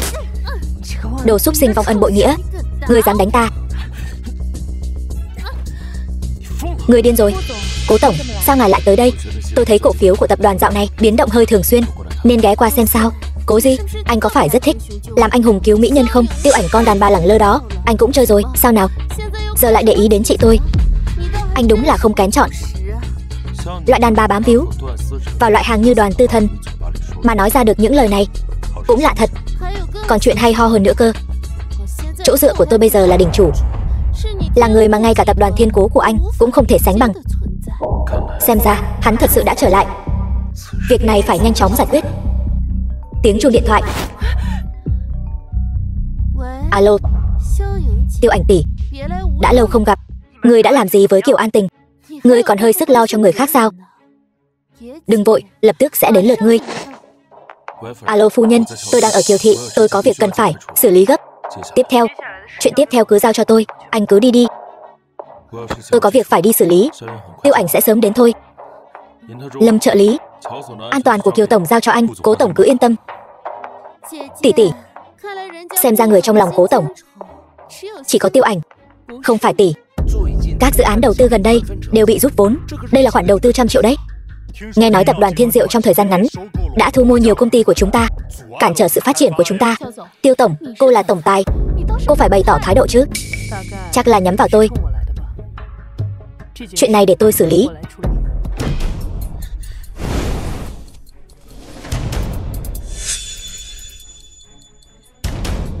Thư khiêu chiến. Ta chấp nhận lời khiêu chiến của ngươi.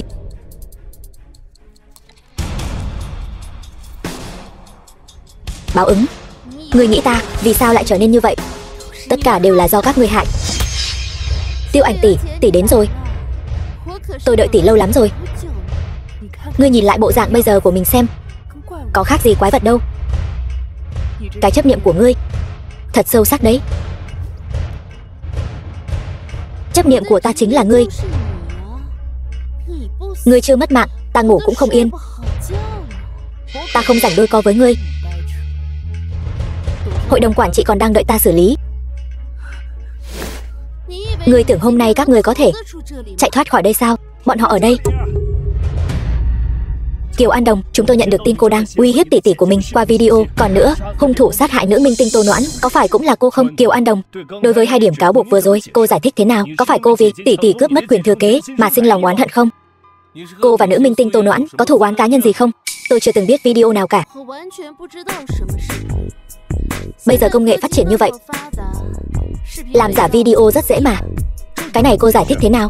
Hiện tại tổng tài của tập đoàn Kiều Thị là tôi. Ở đây có hợp đồng chứng minh. Tôi hoàn toàn không có động cơ uy hiếp tỷ tỷ của mình. Vậy việc Tô Noãn mất mạng thì sao? Hay là để cô ấy tự mình giải thích đi. Ý ngài là Tô Noãn vẫn còn sống. Cố phu nhân, bây giờ chúng ta đi đâu? Hiện tại các tập đoàn lớn lần lượt bị tập đoàn Thiên Diệu thâu tóm. Tôi phải nhanh chóng về Tiêu Thị, ổn định cục diện. Vậy tôi nhắn tin cho Cố tổng trước. Chúng ta gặp nhau ở Tiêu Thị.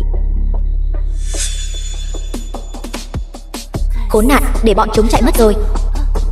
Tô Noãn đã biến mất khỏi truyền thông được 1 tháng rồi. Cô nói cô ấy còn sống. Với tính cách phách lối của cô ta, làm sao có thể? Sao lại không thể? Tô Noãn tiểu thư, có tin đồn cô đã qua đời, tại sao lại đột nhiên xuất hiện trở lại? Đối với lời buộc tội Kiều An Đồng mưu sát cô thấy thế nào? Trước tiên, tôi rất cảm ơn giới truyền thông đã quan tâm đến tôi.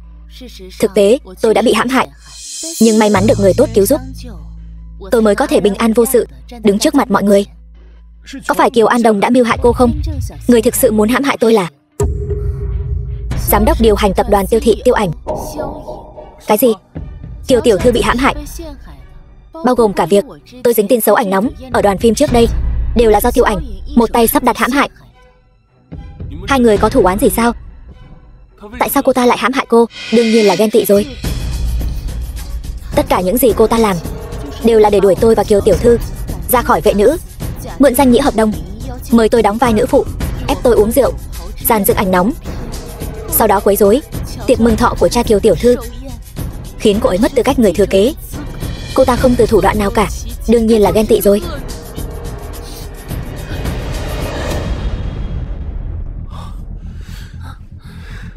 Tạ ơn trời đất. Bên đó rốt cuộc là tình huống gì? Kiều An Đồng muốn chó cùng rứt dậu. May mà ký giả xuất hiện kịp thời, bọn ta mới có thể thoát thân. Cố tổng, sự việc đã có chuyển biến mới. Tô Noãn, rốt cuộc là chuyện gì thế này? Sao cô ta vẫn chưa mất mạng? Cô ta nếu không lập tức xuất hiện trước mặt chúng ta để trả thù, mà lại chuẩn bị kỹ lưỡng, chính là chờ đợi ngoại giới đồn đoán lung tung, rồi sau đó mới phản đòn. Người đàn bà này khi nào lại thông minh đến vậy? Bao gồm cả chuyện của Kiều An Đồng. E rằng có người đứng sau giật dây. Mọi người đều ở đây sao? Ngươi đến làm gì? Đương nhiên là vương giả trở về, nắm lại Tiêu Thị rồi. Tập đoàn Thiên Diệu đã thu mua toàn bộ đối tác của Tiêu Thị. Phim của các ngươi không thể công chiếu thì bắt buộc phải trả tiền vi phạm hợp đồng. Đương nhiên, các ngươi có thể dùng công ty để trả nợ. Ngươi đừng hòng. Ta hiện tại làm việc cho đình chủ, thực lực của đình chủ không phải Cố Di và Thiên Cố là có thể so sánh được. Biết thời thế thì mới là anh hùng, là phận nữ nhi. Ngươi nên nương tựa vào cường giả như ta. Cái gọi là cường giả của ngươi chính là dưới roi da của ta, quỳ xuống cầu xin sao? Ngươi, phu nhân, Đoàn công tử vất vả lắm mới tìm được chỗ dựa, sao có thể chọc vào chỗ đau của người ta chứ? Cố Di, ngươi nên mừng. Hôm nay đình chủ không có ở đây, tôi thật sự hy vọng hắn ta xuất hiện, để tôi cùng hắn giải quyết dứt điểm. Sớm muộn gì cũng có ngày đó thôi. Ngươi yên tâm đi, Tiêu Ảnh, ta sẽ thay ngươi chăm sóc. Chăm sóc? Ngươi muốn roi của ta chăm sóc ngươi thêm lần nữa sao? Tiêu Ảnh, ngươi đừng quá đáng. Nể tình xưa, ta cho ngươi 2 con đường. Hoặc là ly hôn với hắn, ở bên ta trưởng quản Tiêu Thị, rồi ngươi an tâm về nhà làm nội trợ. Hoặc là Thiên Diệu thu mua Tiêu Thị, nợ thì phải trả, rồi bị đưa vào Minh Ngục Hải thành ngồi tù. Tiêu Ảnh, đừng lại gần đây. Tiêu Ảnh, Đoàn tổng, hợp đồng không cần nữa sao? Ta nói cho ngươi biết, Tiêu Ảnh, cho dù ta không động được vào ngươi, đỉnh chủ cũng có rất nhiều cách để xử lý ngươi. Ngươi hãy nghĩ đến những lão cổ đông đi theo ngươi kia, chỉ cần ta thích, bọn họ bất cứ lúc nào cũng có thể tan cửa nát nhà. Được, tôi ký. Tiêu tổng, tập đoàn Tiêu Thị cứ như vậy mà dâng cho người khác sao? Bây giờ chưa phải lúc. Trở về rồi tính tiếp.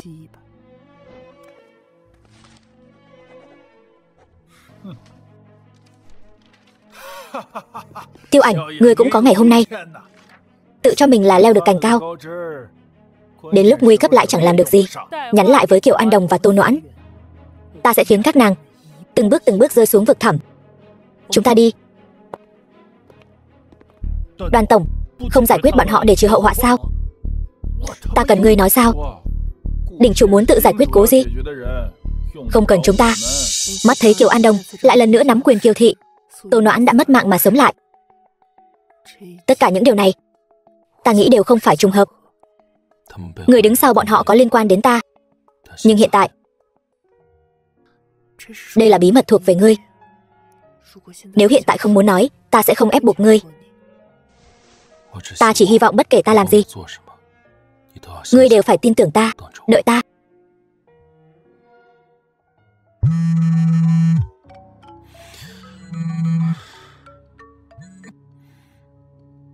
Thưa ngài, nhà máy bên châu Âu đột nhiên nổ tung, tử thương hơn 100 người. Bên đó mời ngài qua chủ trì đại cục. Tiêu Ảnh hiện tại cần ta làm sao có thể lúc này rời đi? Chẳng lẽ an nguy của mấy trăm gia đình không bằng phu nhân chuyện riêng của một người sao? Hay là nói ngài không tin phu nhân có năng lực xử lý sự việc sao? Thế nhưng đừng thế nhưng nữa, tầng chủ, sau khi ngài gặp phu nhân sao lại do dự như vậy? Ta đã đặt vé máy bay cho ngài rồi.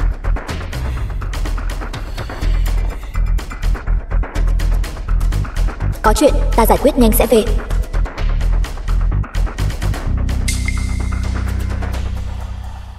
Cố Di. Cố Di.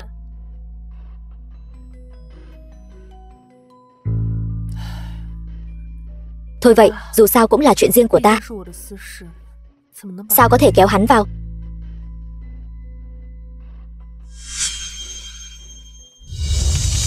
Bất kể là Kiều An Đồng hay là Tô Noãn, các ngươi cứ việc xông lên đây. Đỉnh chủ, Cố Di đã rời khỏi Hải Thành. Các ngươi còn ngây ra làm gì? Nhanh chóng lật đổ Tiêu Ảnh này. Thế nhưng chúng ta đã sáp nhập Kiều thị và Tiêu thị, vẫn chưa đủ. Kiều An Đồng, bản lĩnh của ngươi sẽ không chỉ dừng ở mức độ này thôi chứ nhỉ? Ta mong chờ biểu hiện của ngươi. Các ngươi nghe thấy chưa? Đỉnh chủ nói hắn coi trọng ta. Cái gì mà Kiều thị, Tiêu thị, Đoàn thị đều sẽ bại dưới váy của ta. Dù có vào ở tầng cao nhất cũng không thành vấn đề. Ta thấy ngươi điên rồi. Đó cũng là do các ngươi bức đấy. Ở phía sau còn điên hơn nữa. Ngươi tới làm gì? Ngụy luật sư người ta còn gan dạ hơn ngươi nhiều. Hắn đã giúp ta không ít việc. Ví dụ như lúc đầu lập mưu cưỡng gian Tiêu Ảnh. Ngươi đánh ta. Sao ngươi không hỏi con tiện nhân tình trạng ý thiếp với người kia? Cô ta đã làm gì? Là ta lập mưu Ngụy Đông Lăng cưỡng gian Tiêu Ảnh, nhưng mà chưa tọa nguyện. Nếu không, ta cần gì phải tìm Tô Noãn quay cái video nhỏ đó sao? Người thật là đồ vong ân bội nghĩa. Tiêu Ảnh không hề có chỗ nào có lỗi với ngươi. Đoàn đại thiếu gia bây giờ đau lòng rồi, muốn tẩy trắng cho mình rồi. Muộn rồi. Ta gọi Ngụy Đông Lăng tới, không phải gọi lũ chó săn các ngươi tới giao lưu trao đổi. Ta là muốn các ngươi phối hợp với ta, đẩy Tiêu Ảnh xuống vực sâu. Đoàn Tư Thần, ngươi sẽ không quên lúc trước là ai đã cướp Tiêu thị và tầng 918 chứ? Bất kỳ ai trong chúng ta đều sẽ không được tha thứ. Thà làm liều một phen. Tao không phải là mày. Tao là đại thiếu gia Đoàn gia, không phải loại người như mày. Đồ con hoang không ai cần. Tao không muốn cùng mày xuống mồ. Đủ rồi. Nếu không có việc gì quan trọng, mọi người không bằng tách ra hành động. Tôi không muốn cùng các người dính dáng vào nhau. Ai nói không có. Tôi muốn để cho Tiêu Ảnh ở tiệc trà hoàn toàn bị đóng dấu là đồ phóng túng. Đã nghe hiểu rồi thì hãy phối hợp với Ngụy Đông Lăng, quay thêm chút gì đó đi. Tiệc trà là gì? Đây là hoạt động giao lưu thường niên của vệ nữ do các quý bà tổ chức cho bên ngoài thấy. Tiêu Ảnh với tư cách là thành viên của tầng 99 cũng phải đến tham gia. Các người phối hợp với tôi, thổi phồng chuyện Tiêu Ảnh ngoại tình lên một lần nữa. Đến lúc đó chồng cô ta Cố Di sẽ bỏ rơi cô ta, mất đi chỗ dựa này. Cô ta còn có thể làm nên sóng gió gì nữa. Vậy chúng tôi cần làm gì? Anh cứ tiếp tục làm cái người vị hôn thê ngoại tình bị hại của anh đi. Còn anh Ngụy Đông Lăng phải bịa đặt đoạn ghi âm trò chuyện với Tiêu Ảnh, ngụy tạo cảnh sau lưng Đoàn Tư Thần và Cố Di vẫn còn dây dưa với anh. Một mình Tiêu Ảnh đã đủ làm tôi khó chịu rồi, lại đắc tội với Cố Di nữa. Tôi còn đường sống sao? Tôi chỉ muốn yên ổn điều hành văn phòng luật sư của tôi thôi. Xin miễn thứ, cáo từ. Một tên hại người cưỡng gian, vậy mà còn muốn an ổn ổn. Ý cô là sao? Anh tưởng tôi không điều tra anh sao? Anh là tội phạm được thả ra từ nhà tù Minh Ngục Hải Thành 1 năm trước. Cái gì mà văn phòng luật sư bác sĩ du học? Lừa quỷ sao? Tổ tông, tôi cầu xin cô tha cho tôi. Đã đồng ý rồi thì đừng có kéo chân sau nữa. Nếu không sau khi trừ khử Tiêu Ảnh, người tiếp theo sẽ là anh. Hẹn gặp lại ở tiệc trà nhé. Chúng ta nhất thiết phải làm vậy sao? Trên đời này không có thứ gì là vĩnh cửu cả. Trong lúc tuyệt vọng nhất cũng tốt hơn chìm đắm trong hạnh phúc giả tạo.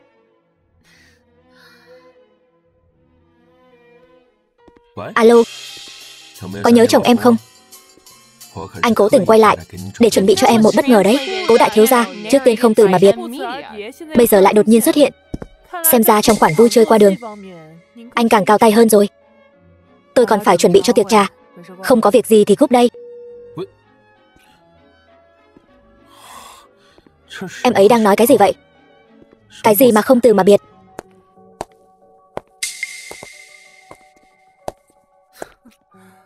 Quả là một bất ngờ lớn.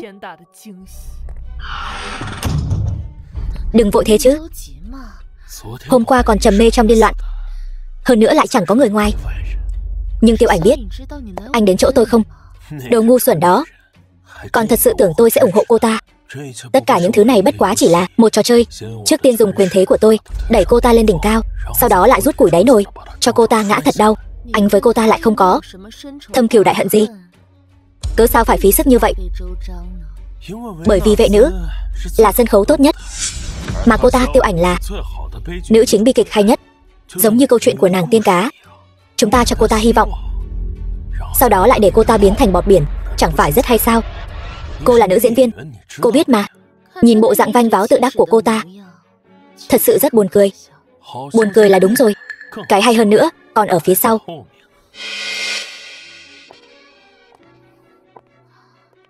Tiêu Ảnh, tôi nhất định phải trả lại những nhục nhã tôi phải chịu. Kiều tổng thật lợi hại. Kiều tổng thật là gan dạ hơn người. Trải qua bao nhiêu sóng gió, vẫn có thể làm cho Kiều thị phát triển mạnh mẽ như vậy. Ai nói không phải chứ? Kiều tổng thông minh tuyệt đỉnh, không giống cái người cứ toan tính, từng bước kinh doanh. Nói Tào Tháo, Tào Tháo đến, tên sát nhân của Vệ Nữ chúng ta. Bà chủ lớn. Tiêu Ảnh, sao cô còn mặt mũi ra ngoài vậy? Không sợ lại bị bắt đi sao? Loại đàn bà này không gây họa cho một phương thì sao có thể hiện ra chút nhan sắc của cô ta? Bảo vệ, tống cô ta ra ngoài cho tôi. Các người cứ nói tôi là kẻ hại người, chọc giận tôi như vậy, không sợ mất mạng sao? Tôi là tầng chủ tầng 99, phu nhân tổng giám đốc tập đoàn Thiên Cố. Bảo vệ dù có muốn đuổi cũng là đuổi các người ra ngoài. Hai vị này là khách của tôi xem ai dám nhắc đến tập đoàn Thiên Cố. Cố đại tổng giám đốc sao không đến cùng cô? Chẳng lẽ cô bị đá rồi sao? Nhìn bộ dạng cô đơn lẻ bóng của cô kia, giống như chó mất chủ. Còn tiện nhân này bị chọc trúng chỗ đau rồi phải không? Cô đáng đời như vậy. Không ngờ Tiêu Ảnh thật sự giống như lời đồn. Tiêu Ảnh, bây giờ chứng cứ rõ ràng rồi. Chuyện ngoại tình không chạy thoát được đâu. Lúc trước cô phản bội Đoàn Tư Thần, bây giờ phản bội Cố Di. Cô là nỗi nhục của Vệ Nữ chúng ta. Cô nên cút khỏi Kim Tinh. Cút xéo. Các ngươi đừng làm hại cô ta. Tiêu Ảnh là vô tội. Việc này can hệ gì đến một luật sư như ngươi? Chẳng lẽ ở đây có điều gì khó nói sao? Người đàn ông trong video chính là tôi. Tôi thừa nhận tôi và Tiêu Ảnh vẫn luôn quan hệ với nhau. Trước đây là lén lút sau lưng Đoàn Tư Thần, bây giờ là Cố Di. Gian phu chưa đánh đã khai. Hai người đúng là tình thâm nghĩa trọng. Đoàn Tư Thần đối xử với người tốt như vậy, kết quả ngươi lại ngoại tình với Cố Di, bây giờ lại hồng hạnh xuất tường. Ta là người đàn ông đích thực, một người làm một người chịu. Có gì thì cứ nhắm vào ta. Hèn chi Tiêu tổng lại đi ngoại tình. Cốt chuyện này thật sự khiến người ta rơi lệ. Đồ hèn nhát như ngươi, lão nương có mù mắt cũng chẳng thèm nhìn ngươi. Hôm nay ta sẽ vạch trần tất cả tội ác của các ngươi, từng tội một. Chứng cứ rõ ràng. Ngươi còn chối cãi gì nữa? Chứng cứ? Chứng cứ gì? Sắp mất mạng đến nơi mà còn giả ngu. Video trong điện thoại của ta quay rất rõ ràng, mọi người đều nghe thấy rồi. Điện thoại của cô ta, điện thoại của tôi thì sao? Chẳng lẽ không chứng minh được gì sao? Ngụy Đông Lăng là nam chính trong video này. Vậy video sao lại ở trong điện thoại của ngươi? Chuyện này để tôi giải thích cho. Hoặc là ngươi sai khiến Ngụy Đông Lăng quay video này, hoặc là ngươi cũng tham gia vào. Dù sao video cũng ở trong điện thoại của ngươi, ngươi cũng không thoát khỏi liên quan. Video là thật là đủ rồi. Ai quay thì có quan trọng vậy sao? Bây giờ công nghệ làm giả video phát triển như vậy, ta hoàn toàn có lý do để tin rằng ngươi đang cố tình hãm hại Tiêu Ảnh. Phu thêm một ngày ân nghĩa trăm ngày. Ngươi có thể khinh thường ta, nhưng ngươi không thể phủ nhận quan hệ của chúng ta. Chứng minh thế nào? Đây là lịch sử cuộc gọi và tin nhắn thường xuyên qua lại nhau, đủ chứng minh được rồi chứ? Đúng vậy, những bằng chứng này hoàn toàn có thể chứng minh sao chép số của tôi. Để ngụy tạo những chứng cứ này thật là dễ như trở bàn tay. Đừng chối cãi nữa. Đây là bằng chứng thép không thể chối cãi của ngươi. Ngụy luật sư, người ta mê mệt ngươi rồi. Bảo bối, tối nay Đoàn Tư Thần không có ở đây, anh sẽ cho em được lên tiên. Bằng chứng thép không thể chối cãi. Xem ra ngươi chẳng hiểu gì về nguyên lý làm giả video cả. Ta thừa nhận ta đã hại người vì Tiêu Ảnh. Ta bị Tiêu Ảnh sai khiến hại Tô Noãn. Tin tức đó là sự thật. Nghe nói Tiêu Ảnh và Tô Noãn tranh giành tình cảm của một đạo diễn. Vậy thì ra tay tàn độc cũng không có gì lạ. Tối hôm đó tôi đang đi trên đường, chính là bị tên đàn ông này rạch cổ từ phía sau. May mà có người tốt cứu giúp. Tiêu Ảnh, cô vì không muốn tôi diễn vai nữ chính, thật là không từ thủ đoạn nào. Nhân chứng vật chứng đều có đủ, cô còn gì để nói nữa. Cô xúi giục Ngụy Đông Lăng giả mạo lịch sử trò chuyện video để mà có thể hãm hại tôi, lại còn quay sang vu khống tôi. Đây là nhiệm vụ chủ nhân cô giao cho cô sao? Cô là chó sao? Cô có cãi thế nào cũng vô ích. Chúng tôi có 2 nhân chứng, xem cô làm sao lật ngược tình thế. Tiêu Ảnh, tôi chỉ vì quá yêu cô cho nên mới làm như vậy. Cô ngàn vạn lần đừng bỏ rơi tôi. Đồ cẩu nam nữ này thật sự là ghê tởm. Ngụy Đông Lăng, anh thật sự nguyện ý làm bất cứ chuyện gì cho tôi sao? Tôi nguyện vì cô mà xông pha lửa đạn. Vậy bây giờ anh đi giúp tôi, tiễn Tô Đại Minh Tinh một đoạn đường. Xem ra cô là hoàn toàn không giả vờ nữa rồi. Không giả vờ là các người mới đúng. Ngụy Đông Lăng anh nói hết lời yêu tôi, nguyện vì tôi, Tiêu Ảnh mà xả thân. Sao làm lại chuyện này lần nữa? Sao chùn bước rồi? Tô Noãn, cô nói là tôi xúi giục Ngụy Đông Lăng lấy mạng cô. Cô nhìn xem bộ dạng cô bây giờ, không có chút sợ hãi nào cả. Quả thực có chút không hợp lý. Tôi cảnh cáo các người, tốt nhất là đưa ra chút bằng chứng xác thực. Nếu không hôm nay không hạ được tôi thì cả đời các người sẽ hối hận. Lúc tôi tư thông với Tiêu Ảnh, phát hiện trên eo cô ta có một nốt ruồi. Vị trí riêng tư như vậy chỉ có phát sinh quan hệ thân mật mới có thể nhìn thấy chứ. Bằng chứng này đủ sức nặng chưa? Có nốt ruồi hay không căn bản không quan trọng, khiến cô rơi vào sự sỉ nhục phải tự chứng minh mới là quan trọng. Tiêu Ảnh, cô còn gì để nói nữa? Tôi xem lần này cô còn cứng miệng thế nào. Ngụy luật sư đã nói như vậy rồi, vậy cô nhất định là đồ phóng túng. Cô tốt nhất là cởi quần áo ra đi để mọi người xem cho rõ ràng. Bây giờ cô cúi đầu quỳ xuống nhận lỗi với tôi. Tôi có thể ở trên tòa nói giúp cô vài lời tốt đẹp. Xem Tiêu tổng kiêu ngạo ngất trời, bây giờ sợ thành ra thế này. Sợ chỉ với mấy người ô hợp các người. Hôm nay tôi sẽ lột mặt từng người các người, xé nát từng cái một. Còn có chuyện gì sảng khoái hơn chuyện này sao? Thật là không biết xấu hổ, cởi đồ trước mặt mọi người, vội vàng tự chứng minh như vậy. E là trong lòng có quỷ đấy. Không được cởi. Tôi thừa nhận là tôi bịa đặt. Tiêu Ảnh, xin lỗi, chính vì tôi quá thích cô cho nên mới bị bọn họ xúi giục. Thật là một thứ phế vật vô dụng. Tô Noãn, Kiều An Đồng, các người lại đi tìm một tên phế vật thế này để giăng bẫy tôi sao? Sao anh lại đến đây? Phu nhân gặp nạn, tôi sao có thể không đến?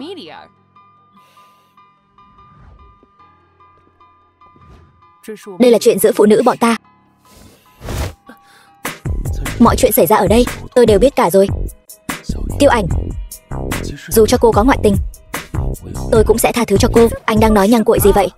Tôi chưa bao giờ phản bội anh, cũng chưa từng phản bội bất kỳ ai. Cô nghiêm túc cái gì chứ? Chúng ta chỉ là chơi đùa thôi, đúng không? Cứ coi như không nói ra, ai chơi của người nấy. Cô cứ tiếp tục làm đại phu nhân của tập đoàn Thiên Cố, còn tôi tiếp tục lưu luyến với đám minh tinh của vệ nữ, chẳng phải tốt sao? Thì ra hai người là kiểu quan hệ mở như vậy. Ai cũng bảo giới thượng lưu của làng giải trí dơ bẩn. Đám thượng lưu của vệ nữ này cũng chẳng kém cạnh gì. Cố tổng cũng chẳng mấy quan tâm. Chúng tôi cũng chẳng có gì để mà xen vào. Phu nhân của Cố Di, tôi không làm nữa cũng được. Từ nay về sau, anh và tôi sẽ không còn bất kỳ dây dưa nào nữa. Tôi đã nói với cô rồi.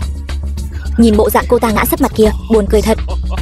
Cố thiếu gia nói đúng, thật là một màn kịch hay. Tiêu Ảnh, bây giờ cô và Cố tổng không còn quan hệ gì nữa rồi, thì sau này xem tôi chơi cô thế nào.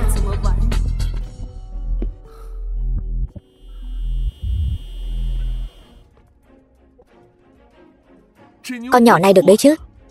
Mất mạng thì tiếc quá. Để tôi chơi thử xem sao.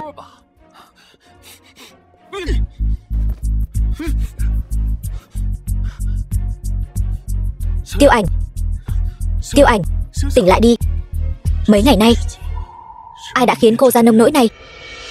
Kẻ hại Tiêu Ảnh chính là ngươi.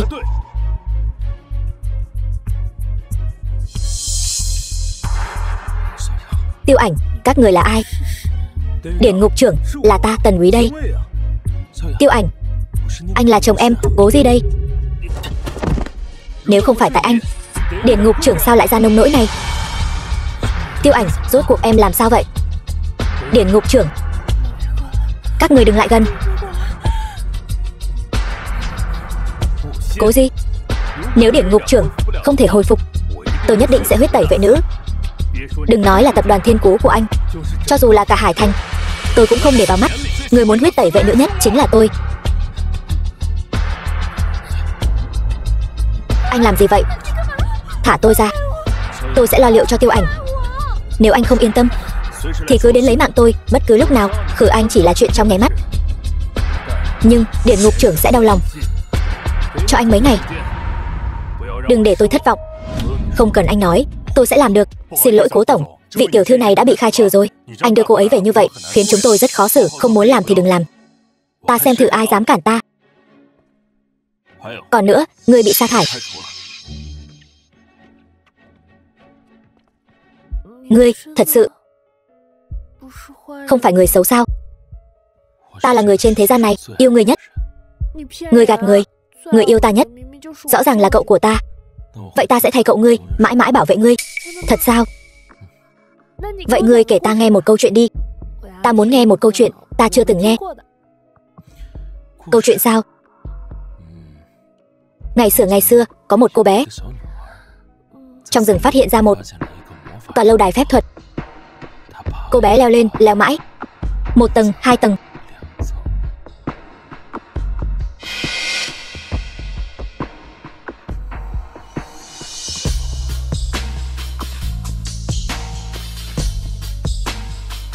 Lâm trợ lý, lập tức điều tra camera giám sát ở tiệc trà cho tôi.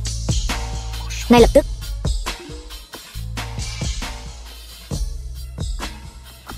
Cố Diệu, ngươi cuối cùng cũng xuất hiện. Lần này ta nhất định sẽ cùng ngươi kết thúc mọi chuyện. Cho nên nói, làm người thì không thể quá kiêu ngạo. Tiêu Ảnh phản bội ta thì thôi đi, còn công khai cắm cho Cố Di một cặp sừng to, bị đuổi ra khỏi nhà cũng là chuyện bình thường. Đó là tình thú vợ chồng người ta. Người thường như chúng ta không chơi được. Tự nguyện bị cắm sừng.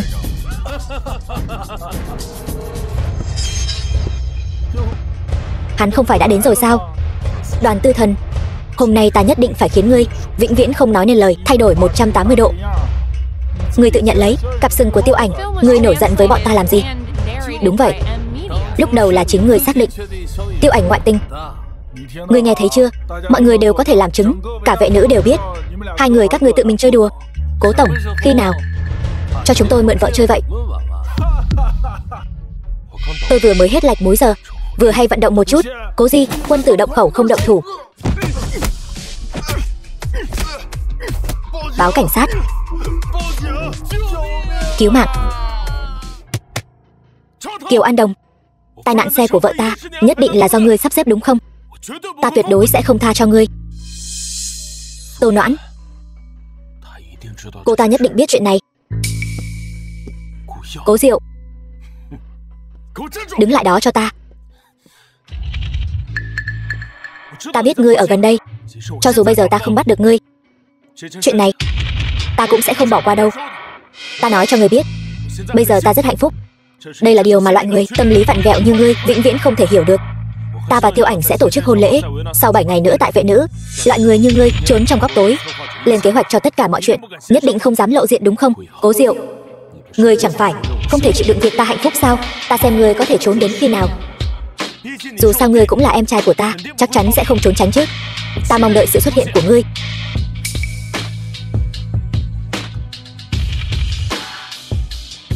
Anh, em nhất định sẽ cho anh một hôn lễ khó quên.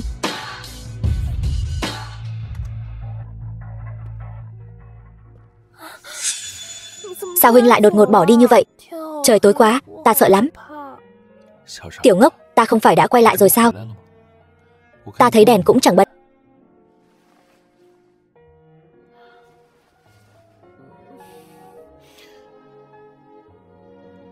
Hiếm khi chỉ có hai chúng ta. Ta đích thân xuống bếp cho ngươi.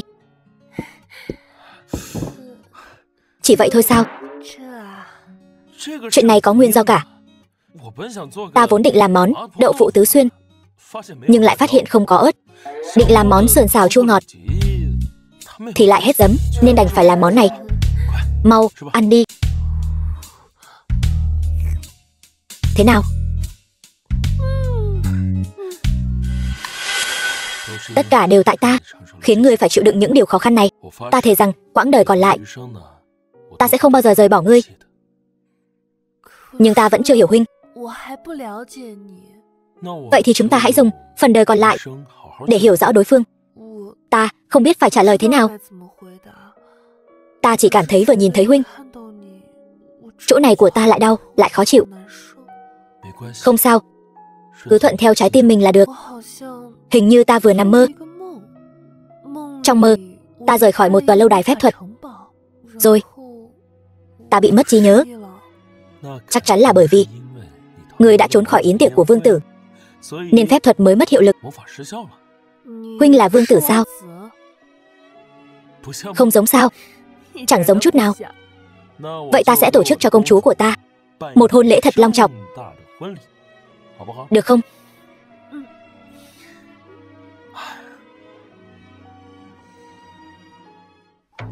Vương tử, ta mặc bộ này có đẹp không?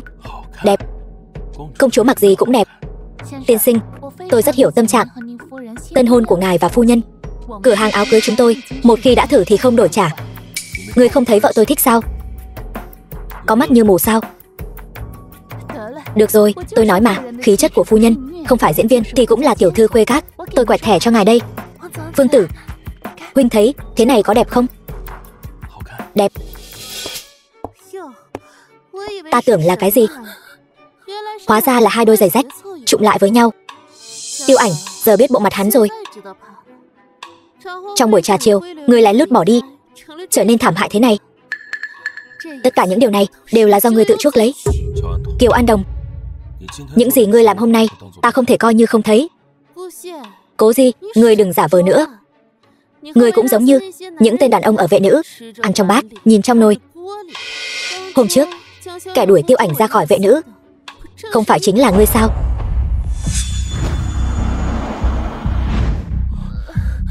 Sao vậy? Tiêu Ảnh, ngươi không lẽ cũng giống ta, điên rồi sao?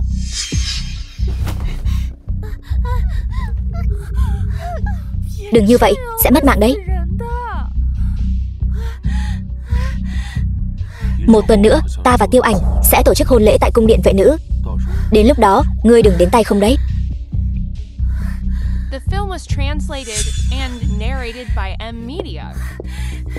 Cố Di, Tiêu Ảnh, ta sẽ đuổi các ngươi ra khỏi vệ nữ. Nhìn cái bộ dạng nhu nhược của ngươi kia, lại được Cố Di chăm sóc rồi chứ gì.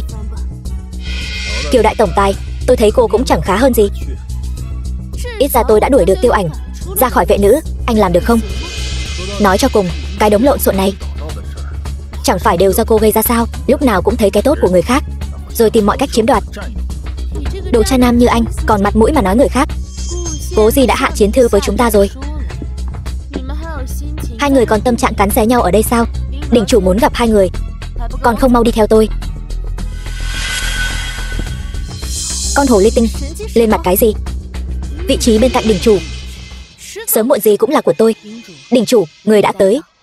Tao giao cho chúng mày một nhiệm vụ, đó là phá đám cưới của Cố Di. Không cần ngài nói, bọn tôi cũng sẽ làm. Chúng mày cứ việc đối phó với Tiêu Ảnh. Cố Di để tao tự xử lý. Nhưng mà con đàn bà Tiêu Ảnh hình như bị mất trí nhớ rồi, cứ lẩn thẩn. Vậy thì cứ gợi ý cho nó, rồi sau đó để cho nó ngã sấp mặt.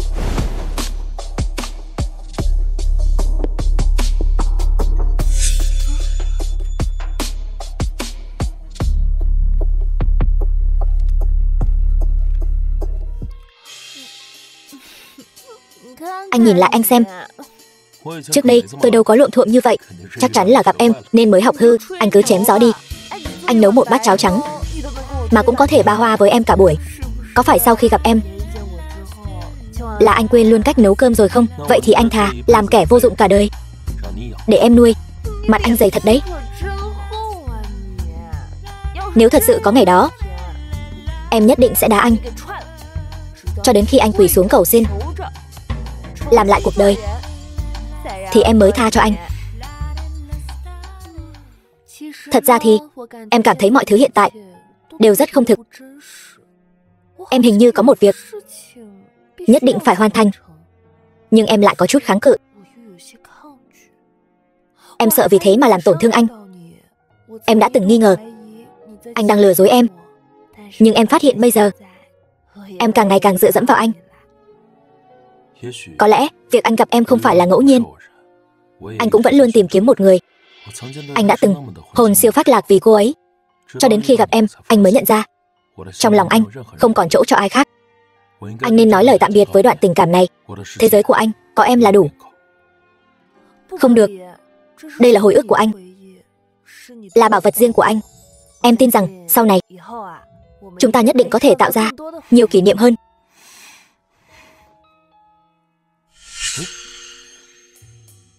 Ở đó có bán đồ ăn vặt. Đợi anh một phút.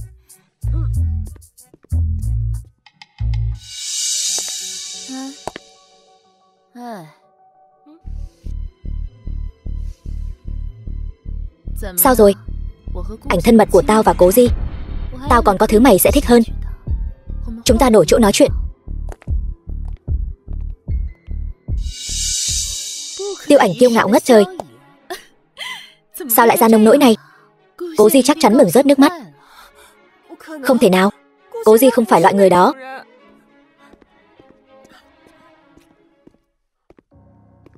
Tiêu Ảnh.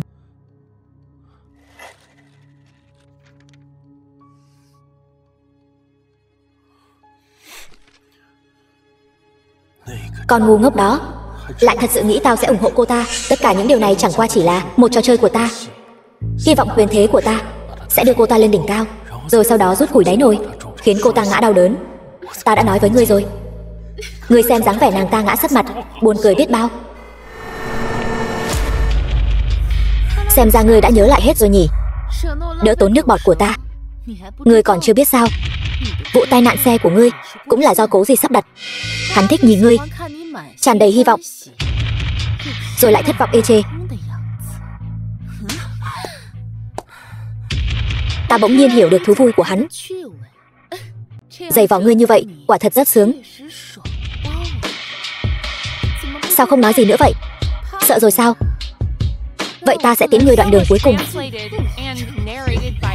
Tiêu Ảnh, ngươi đã nhớ ra rồi. Điều này phải cảm ơn ngươi. Đại minh tinh Tôn Noãn tiểu thư. Nhớ ra thì đã sao? Ngươi đã bị vệ nữ bỏ rơi rồi. Sẽ không có ai đứng về phía ngươi đâu. Ngươi sẽ giống như một miếng rẻ rách bị ta vứt bỏ. Ta, đỉnh lưu hải thanh, siêu sao thế giới, những tên đàn ông thèm muốn ta đều không lọt vào mắt ta. Ta chính là người phụ nữ của đình chủ đấy. Nói xong chưa? Đến lượt ta. Thứ nhất, ta căn bản không quan tâm cái gì là vinh dự của cư dân vệ nữ.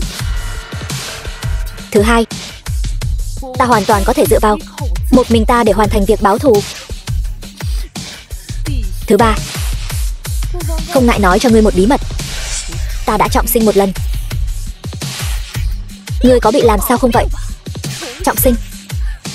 Trên đời này làm gì có trọng sinh. Kiếp trước đa tạ đã chiếu cố, vì ngươi đã biết được bí mật của ta. Vậy thì kiếp này hãy nói lời tạm biệt cho tử tế.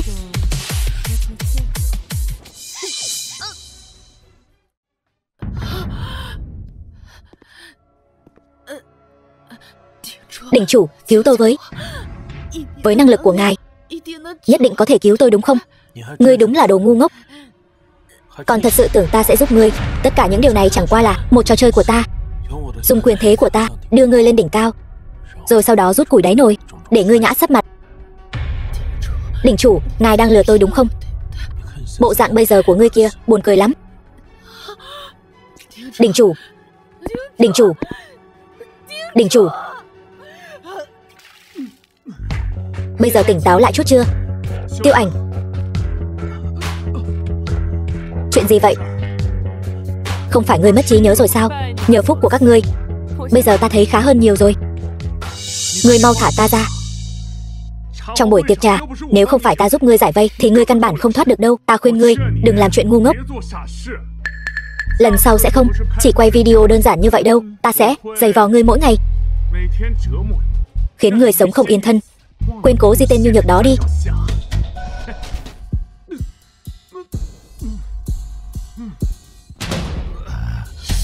Thế nào? Mùi vị khi bị bịt mũi này. Ta còn biết rất nhiều trò, có cách chơi thú vị. Có muốn thử hết không? Ngươi đây là lạm dụng tư hình. Ta là công dân hợp pháp, ngươi không có quyền làm vậy với ta. Xem ra Ngụy đại luật sư vẫn chưa thấy đủ kích thích.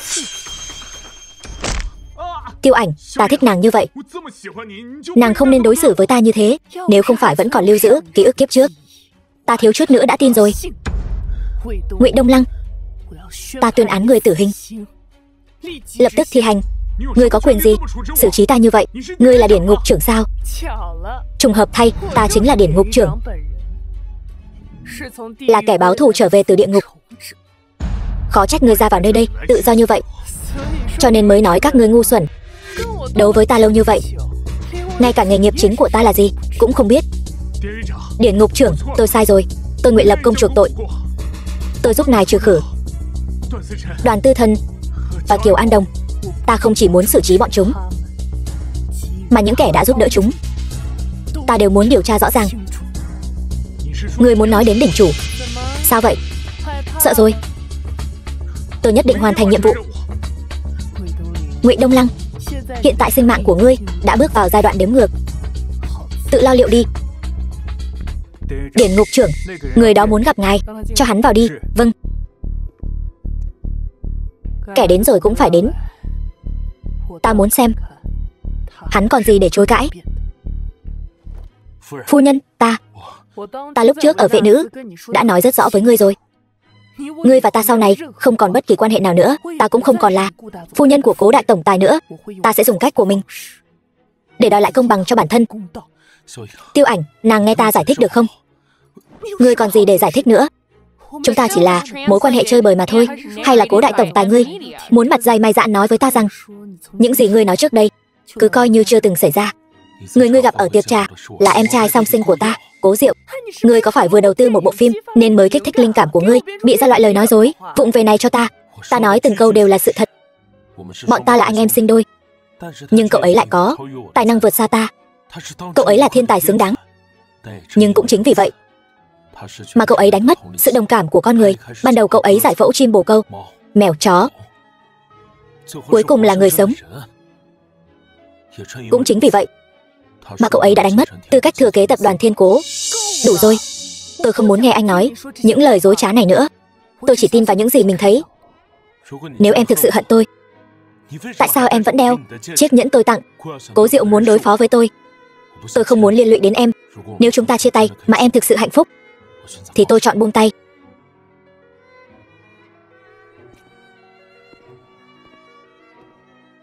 Tiêu Ảnh, Cố Di bám theo em mấy tiếng đồng hồ rồi.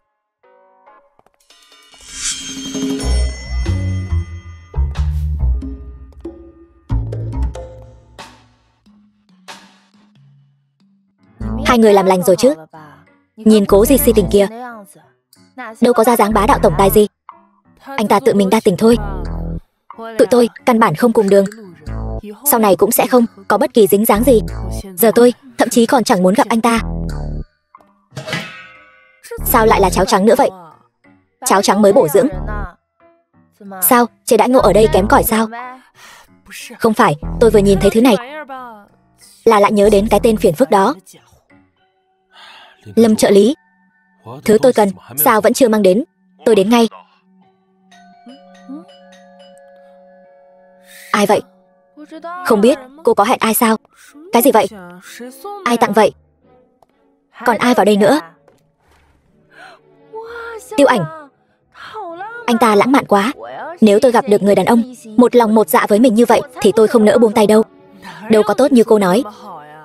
Anh ta chỉ là một tên lăng nhăng thôi. Vậy hay là cô nhường anh ta cho tôi nhé. Tôi có liên quan gì đến anh ta đâu. Cô đi mà nói với anh ta ấy. Cô xem, tôi chỉ đùa với cô thôi. Sao lại tưởng thật chứ? Đình chủ, ngài tìm chúng tôi. Cố Di. Tôi đúng là cùng Cố Di, mang dòng máu giống nhau. Tôi cũng biết các người có rất nhiều thắc mắc, nhưng nói ngắn gọn là Tô Noãn đã mất mạng. Sao có thể? Người đàn bà âm hồn bất tán đó sao có thể dễ dàng mất mạng như vậy được? Tô Noãn mất mạng rồi. Với thân phận của cô ta, cả Hải Thành, không, cả thế giới đã đồn ầm lên rồi. Vậy 3 ngày nay có ai còn liên lạc được với cô ta không? Chẳng lẽ là Tiêu Ảnh? Nhưng người đàn bà đó không phải đã mất trí nhớ rồi sao? Nhất định là anh tôi đã âm thầm giúp cô ta trừ khử Tô Noãn. Tôi phải chủ động ra tay thôi. Anh trai, tôi là em trai song sinh của Cố Di, Cố Diệu. Tiếp theo tôi sẽ dùng toàn bộ tài lực của tập đoàn Thiên Diệu để tấn công Cố Di và Tiêu Ảnh. Cố Di là anh em ruột của cậu, cậu có thể ra tay được sao? Cô không phải cũng thân thiết với Tiêu Ảnh như chị em sao? Cô chẳng phải cũng muốn trừ khử cô ta cho nhanh sao? Alo. Cái gì? Tập đoàn Thiên Diệu bị Cố Di thâu tóm hoàn toàn rồi. Xem ra chúng ta vẫn kém một nước cơ. Tôi tuyệt đối không cho phép kẻ tầm thường như Cố Di cướp đoạt vị trí người thừa kế của tôi. Tôi phải tự tay đẩy hắn xuống vực. Tôi quyết định rồi. Tôi sẽ nhân ngày cưới của hắn lấy mạng Tiêu Ảnh thay hắn, rồi sau đó lấy mạng Cố Di, rồi thay hắn nắm quyền tập đoàn Thiên Cố. Đây mới là cái kết viên mãn nhất dành cho ác nữ và bạo quân. Các người sẽ giúp tôi chứ? Dòng tiền rõ ràng như vậy mà tưởng tôi không nhìn ra được sao? Giờ tập đoàn Thiên Diệu đều là của tôi rồi. Hắn ta mới như mộng tỉnh lại. Cố tổng, tôi thấy cần phải nhắc nhở anh một chút. Chúng ta vì muốn thu mua tập đoàn Thiên Diệu đã chi ra cả 100 tỷ. Mong anh gánh vác trách nhiệm, mau chóng cho tập đoàn Thiên Diệu sinh lời. Ai nói tôi muốn quản chuyện này? Đúng rồi, tôi còn việc đi trước nhé. Có việc gì quan trọng hơn buổi gặp mặt ban quản trị tập đoàn Thiên Diệu chứ? Tiêu Ảnh, cô thật sự không định làm lành với Cố Di sao? Hai chúng tôi vốn không cùng đường, không cần thiết phải đến với nhau. Nói cách khác, hôn lễ anh ấy chuẩn bị cho cô định từ bỏ sao? Con người tôi căn bản không thích hợp lập gia đình. Chia tay cũng tốt. Cô định ly hôn với anh ta sao? Đợi tôi xử lý xong việc của mình, tôi sẽ nói chuyện thẳng thắn với anh ấy. Tiêu Ảnh, anh tuyệt đối sẽ không ly hôn với em. Anh sẽ đeo bám em cả đời. Anh sẽ mãi mãi bên em. Cố Di, trên đời này không có gì là vĩnh cửu. Tôi còn việc đi trước đây. Tiêu Ảnh, Cố tiên sinh, anh thật sự quá cố chấp rồi. Có đôi khi thứ chúng ta theo đuổi chẳng qua chỉ là chút tình cảm xưa cũ. Buông bỏ cũng là một cách thành toàn. Chi bằng hãy để ý đến người bên cạnh, biết đâu còn nhiều khả năng hơn. Trừ khi cô ấy với tôi hoàn toàn ân đoạn nghĩa tuyệt, nếu không tôi sẽ không từ bỏ. Tức là vẫn còn khả năng từ bỏ. Có lẽ vậy. Tôi còn việc đi trước.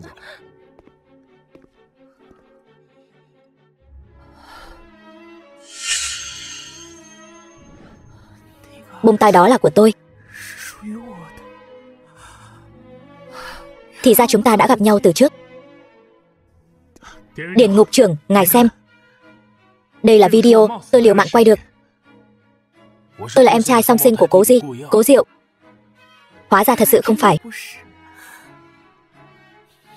Điền ngục trưởng, vậy tôi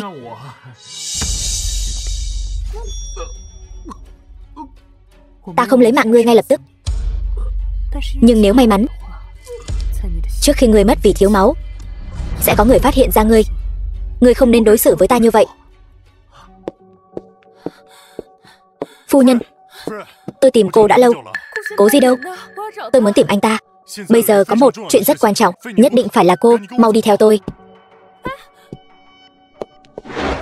Dạo này là sao vậy? Công ty này chính là nguồn tài trợ của Kiều An Đồng và Đoàn Tư Thần, hiện đã bị Cố tổng thu mua. Chiều này thật là cao tay. Tôi nghĩ Đoàn Tư Thần và Kiều An Đồng đã trở thành kiến bò chảo nóng rồi. Tất cả những điều này sao lại thuận lợi như vậy chứ? Phu nhân, người không biết đấy thôi, trước đó Cố Diệu đã đưa Cố tổng sang châu Âu rồi. Nhưng Cố tổng đã sớm biết sẽ có người bất lợi với phu nhân, nên tôi nghĩ món quà bất ngờ mà cố tổng nói chắc là chuyện này rồi. Sự hiểu lầm của tôi đối với anh ấy thật sự quá sâu sắc. Phu nhân, đây là thỏa thuận ủy quyền cổ phần của tập đoàn Thiên Diệu. Từ hôm nay trở đi, người chính là người phụ trách của tập đoàn này. Chuyện này không được, nhưng hiện tại người vẫn là cố phu nhân. Đây là sự sắp xếp của cố tổng, người có nghĩa vụ phải chịu trách nhiệm, trừ khi người muốn từ bỏ hợp đồng này. Nếu phu nhân, người có thể bỏ qua chuyện cũ và chủ động hơn một chút, tôi nghĩ cố tổng sẽ vui vẻ chấp nhận. Thôi được rồi phu nhân, ký tên nhanh đi. Lát nữa cuộc họp hội đồng quản trị sắp bắt đầu rồi. Hợp đồng thu mua tập đoàn Thiên Diệu. Tôi phải đi tìm Cố Di. Cuộc họp hội đồng quản trị thì sao? Cố Di, Cố Di, chàng đợi thiếp với. Thiếp biết hết rồi. Thiếp biết tất cả những điều này đều là sự thật. Từ trước đến nay vẫn luôn là chàng đơn phương hy sinh vì thiếp, còn thiếp lại chẳng có gì có thể làm cho chàng. Thiếp hy vọng thiếp sẽ dùng phần đời còn lại của mình để hiểu chàng nhiều hơn. Nàng đã làm cho ta đủ nhiều rồi. Ta từng ở trong phòng bệnh đọc một cuốn tiểu thuyết tên là Đỉnh Lưu Ác Nữ. Nàng và nữ chính trong câu chuyện đó giống hệt nhau. Dựa vào thủ đoạn và tài trí của mình đã trừng trị tất cả những kẻ ác. Một kẻ báo thù như trong vở kịch như vậy lại rơi vào tay ta. Quả thật là một món quà mà ông trời ban tặng. Còn lần này, nàng sẽ là nàng công chúa bi kịch trong vở kịch của ta. Ngươi là... Đúng vậy, ta là Cố Diệu.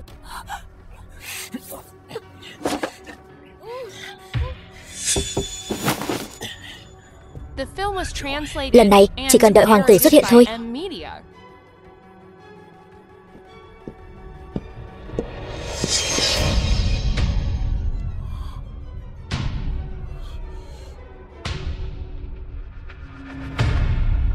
Chẳng lẽ ngươi nhìn lại bộ dạng thảm hại của ngươi bây giờ đi, nào còn giống thiếu phu nhân của tập đoàn Thiên Cố nữa. Không, so với tên ngốc tiếp theo thì tốt hơn nhiều. Ít nhất ngươi còn tử tế hơn hắn. Cố Diệu, ngươi mau thả cô ấy ra cho ta. Cố Di, huynh, cuộc gặp gỡ cảm động của chúng ta nhất thiết phải căng thẳng như vậy sao? Ta và loại kẻ điên như ngươi không có gì để nói, vậy nên lũ phàm nhân các ngươi căn bản không hiểu nỗi đau của một thiên tài như ta. Đời ngươi thật thống khổ, thật tầm thường biết bao. Nhìn thấy những phàm nhân như các ngươi vì tình yêu mưu mô tính toán cả đời, ta thấy rất đau lòng. Đặc biệt là khi thấy ngươi và ta có khuôn mặt giống hệt nhau, vậy mà lại tầm thường đến thế. Ta thấy rất cam phẫn. May mà nàng đã xuất hiện. Đây là sự an bài của trời cao, có thể cho một kẻ tầm thường như huynh có một kết cục bi thảm hoàn hảo như vở kịch.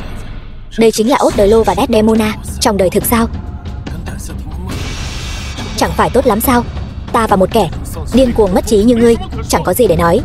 Ban đầu ta muốn thẳng thắn nói chuyện tử tế với ngươi, không ngờ lại nhận được sự xa cách. Ngươi yêu nàng như vậy thì hãy dùng mạng ngươi để đổi lấy. Ta yêu nàng, càng yêu nàng tự do không ràng buộc. Đừng, đừng Cố Di.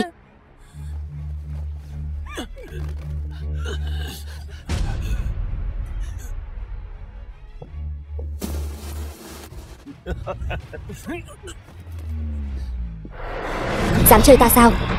Ít ra ta còn quang minh chính đại hơn ngươi nhiều.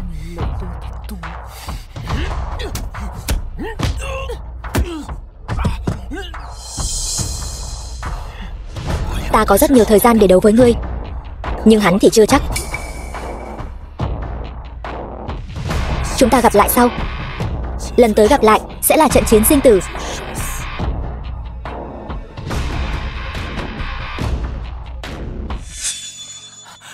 Cố Di, Cố Di.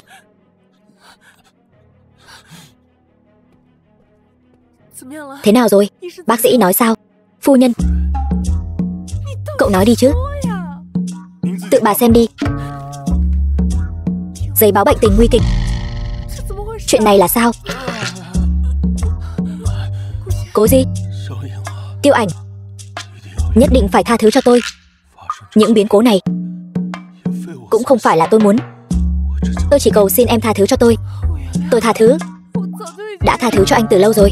Tập đoàn Thiên Diệu là do tôi vất vả lắm mới thu mua lại được. Nếu tôi ra đi, em nhất định phải quản lý thật tốt. Anh yên tâm, em nhất định sẽ quản lý tốt. Tôi còn một nguyện vọng cuối cùng. Nếu tôi có thể khỏe lại, tôi hy vọng có thể cùng em tổ chức một hôn lễ đàng hoàng. Chỉ cần anh khỏe lại, em nguyện ý mặc váy cưới cho anh. Thật sao? Tuyệt đối không nuốt lời. Còn không mau gửi thiệp mời. Vâng. Rốt cuộc là chuyện gì vậy? Thật ra, Cố tổng, lúc đó anh ấy đâm vào ruột thừa. Cố Di, hôm nay lão nương nhất định phải tự tay tiễn ngươi đi. Tôi và Cố Di sắp kết hôn rồi, cô nhất định phải tham gia hôn lễ nhé. Tiêu Ảnh, bây giờ em sống rất hạnh phúc nhỉ? Không ngờ, cô gái đeo khuyên tai mà tôi vẫn luôn tìm kiếm lại chính là phu nhân của tôi.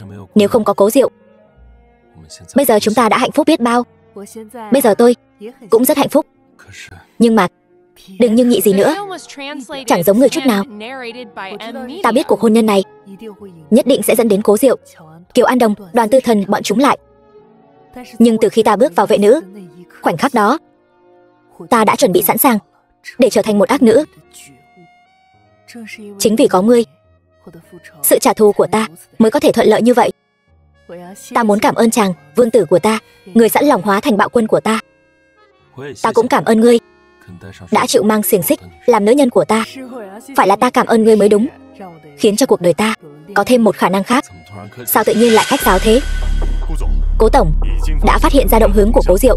Tiêu Ảnh, ta đi một lát rồi về, ngươi nhất định phải đợi ta.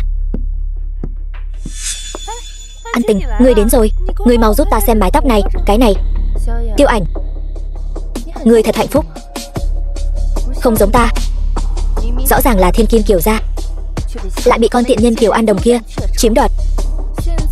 Bây giờ ngay cả công ty cũng bị cô ta thâu tóm. An Tình, ngươi làm sao vậy? Có phải gần đây áp lực quá lớn không? Ta rất khỏe. Dù sao hôm nay là hôn lễ của ta và Cố Di. An Tình, ngươi rốt cuộc làm sao vậy? Sao vậy? An Tình, sao ngươi lại mặc váy cưới của ta? Đây là váy cưới của ta. Đây là Cố Di vì hôn lễ của bọn ta tỉ mỉ chuẩn bị cho ta. Ngươi điên rồi. Điên. Đây là khoảnh khắc tỉnh táo nhất trong đời ta. Dù sao người sắp cưới ta chính là giám đốc điều hành tập đoàn Thiên Cố, Cố Di. Cố Di là của ta. Ngươi cũng xứng gọi tên Cố Di sao? Ngươi tự nhìn lại mình xem, điểm nào xứng với chàng. Bây giờ ngươi chẳng qua chỉ là con kỹ nữ nổi tiếng của vệ nữ. Bộ váy cưới này cũng trở nên ghê tởm vì ngươi. Ngươi rõ ràng vẫn luôn giúp ta. Tiêu Ảnh, ngươi nghe cho kỹ đây. Những cổ phần của tập đoàn Kiều Thị đó ta căn bản không quan tâm. Lòng thương hại của ngươi ta cũng căn bản không để vào mắt. Ta đợi mãi, cuối cùng cũng đợi đến lúc chàng thoát khỏi tay ngươi. Vậy mà ngươi lại đồng ý lời cầu hôn của chàng. Ngươi khiến hy vọng của ta hết lần này đến lần khác tan vỡ. Ngươi có tư cách gì làm tỉ muội của ta? Là tỉ muội, ngươi hãy nhường Cố Di cho ta. Không đúng, chàng vốn dĩ là của ta. Chỉ có thân phận thiên kim vô nhiễm như ta mới xứng với chàng. Hôn lễ này là một cái bẫy. Đừng đi. Ngươi vẫn nên lo cho bản thân mình đi. Ta đã tiêm cho ngươi thuốc giãn cơ rồi. Chẳng mấy chốc ngươi sẽ tắt thở.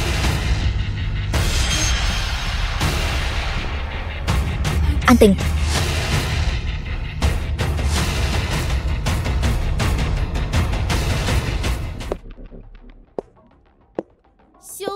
Tiêu Ảnh, ngươi đừng tưởng ân oán giữa chúng ta cứ thế là xong.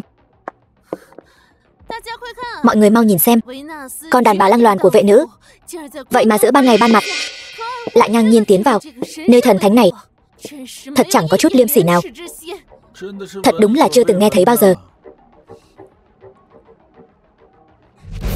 Ngươi không phải Cố Di, chuyện này ngươi cũng biết sao? Muộn rồi.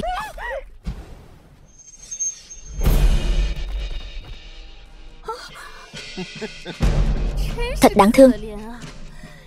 Đến khi mất mạng cũng không biết mình mất như thế nào. Ta bây giờ mới hiểu Cái gọi là nữ chính bi kịch của chủ thớt là có ý gì? Đặc sắc, thật đặc sắc. Phu nhân, đừng phí sức nữa. Cô ta đã tắt thở từ lâu rồi. Tiếc thật, axit mà ta chuẩn bị không dùng đến được rồi. Anh, đối thủ của anh phải là em chứ? Tiêu Ảnh đã mất rồi. Bây giờ nếu anh đi theo cô ta sẽ là cái kết hoàn hảo nhất do chính em viết nên. Ta cũng có ý này. Hôm nay các ngươi ta sẽ không tha cho một ai. Cố gì?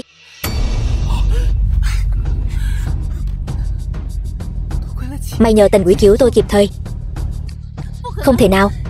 Sao lại có hai Tiêu Ảnh được? Kiều An Tình. Chuyện này tuyệt đối không thể nào. Sao Kiều An Tình lại có thể mất thay cho Tiêu Ảnh? Ta cũng đang thắc mắc. Tại sao Kiều An Tình lại làm như vậy? Có lẽ cô ta cũng giống như các người, bị dục vọng của đỉnh lầu này mê hoặc. Bò trườn, toan tính, cướp đoạt, khao khát leo lên đỉnh, cuối cùng lại rơi xuống vực sâu. Ngươi có tư cách gì mà nói ta? Ngươi chẳng qua chỉ là từ địa ngục đến nhân gian, dựa dẫm vào bạo quân Cố Di, rồi bám theo chúng ta, một ác nữ âm hồn bất tán mà thôi. Nói hay lắm. Lũ ác nhân các ngươi nên do ta, ác nữ này thu phục. Nhưng có một chuyện, ngươi nói đúng đấy. Ta chính là từ địa ngục đến nhân gian. Ta đang dùng mạng sống thứ hai của mình để trả thù. Các ngươi sao có thể như vậy được? Kiều An Đồng, tôi đã từng bị lớp ngụy trang của cô lừa gạt, từng có kết cục thảm hại. Nhưng chính nhờ cơ hội này, tôi đã được tái sinh. Lần này tôi còn phải cảm ơn cô. Tiêu Ảnh, ngươi có phải đầu óc không được bình thường không? Nói năng lung tung. Được tái sinh thì đã sao? Cố Diệu vẫn là chủ nhân của vệ nữ. Sinh sát đại quyền ở đây vẫn do hắn quyết định. Nhìn xem đây là cái gì? Chiếc nhẫn này là bằng chứng của người thừa kế chính thống tập đoàn Thiên Cố, cũng là bằng chứng của người nắm giữ vệ nữ. Cố Diệu, toàn bộ vệ nữ đều là của ta. Còn ngươi sở hữu chẳng qua chỉ là tầng 100 của một tòa nhà. Vệ nữ này chính là ta cố ý dụ ngươi mắc câu. Cái luật lệ phân cao thấp này cùng quy tắc kẻ trên người dưới cũng là lập mưu vì ngươi. Khốn nạn, khốn nạn. Nếu không phải tên ngu xuẩn nhà ngươi thì ta đã sớm kết thúc mọi chuyện rồi. Thôi được, ta thân là nhân vật chính, lần này sẽ tự tay ta kết liễu các ngươi. Chỉ với 3 chiêu trò mèo ấy, ta đã sớm nhìn thấu rồi.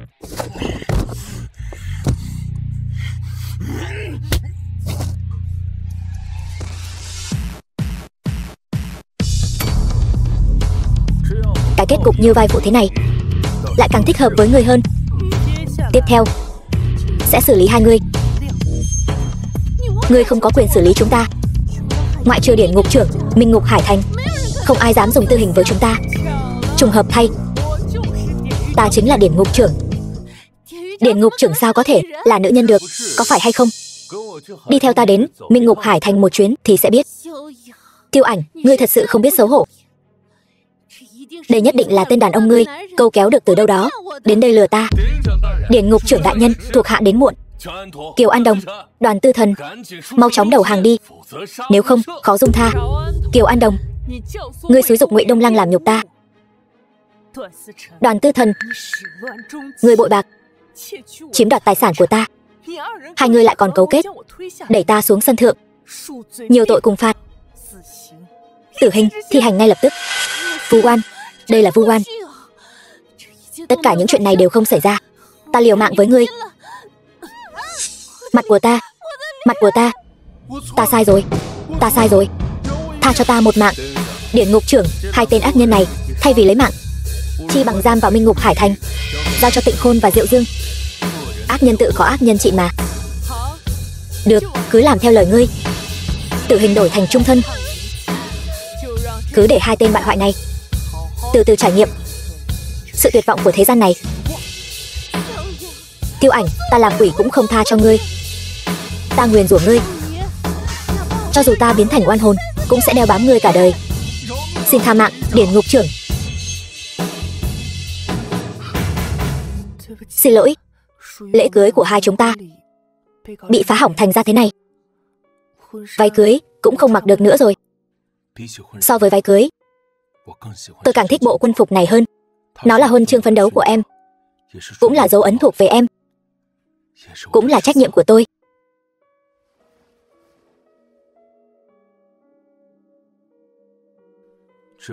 Chỉ tiếc là sau màn kịch này, hôn lễ của chúng ta sẽ không có ai chứng kiến nữa. Có anh là đủ rồi. Lâm trợ lý, chú rể Cố Di, anh có đồng ý lấy cô dâu Tiêu Ảnh làm vợ, dù bất hạnh hay bệnh tật, đều nguyện ý chăm sóc và yêu thương cô ấy không? Tôi đồng ý. Tốt, tôi cũng đồng ý.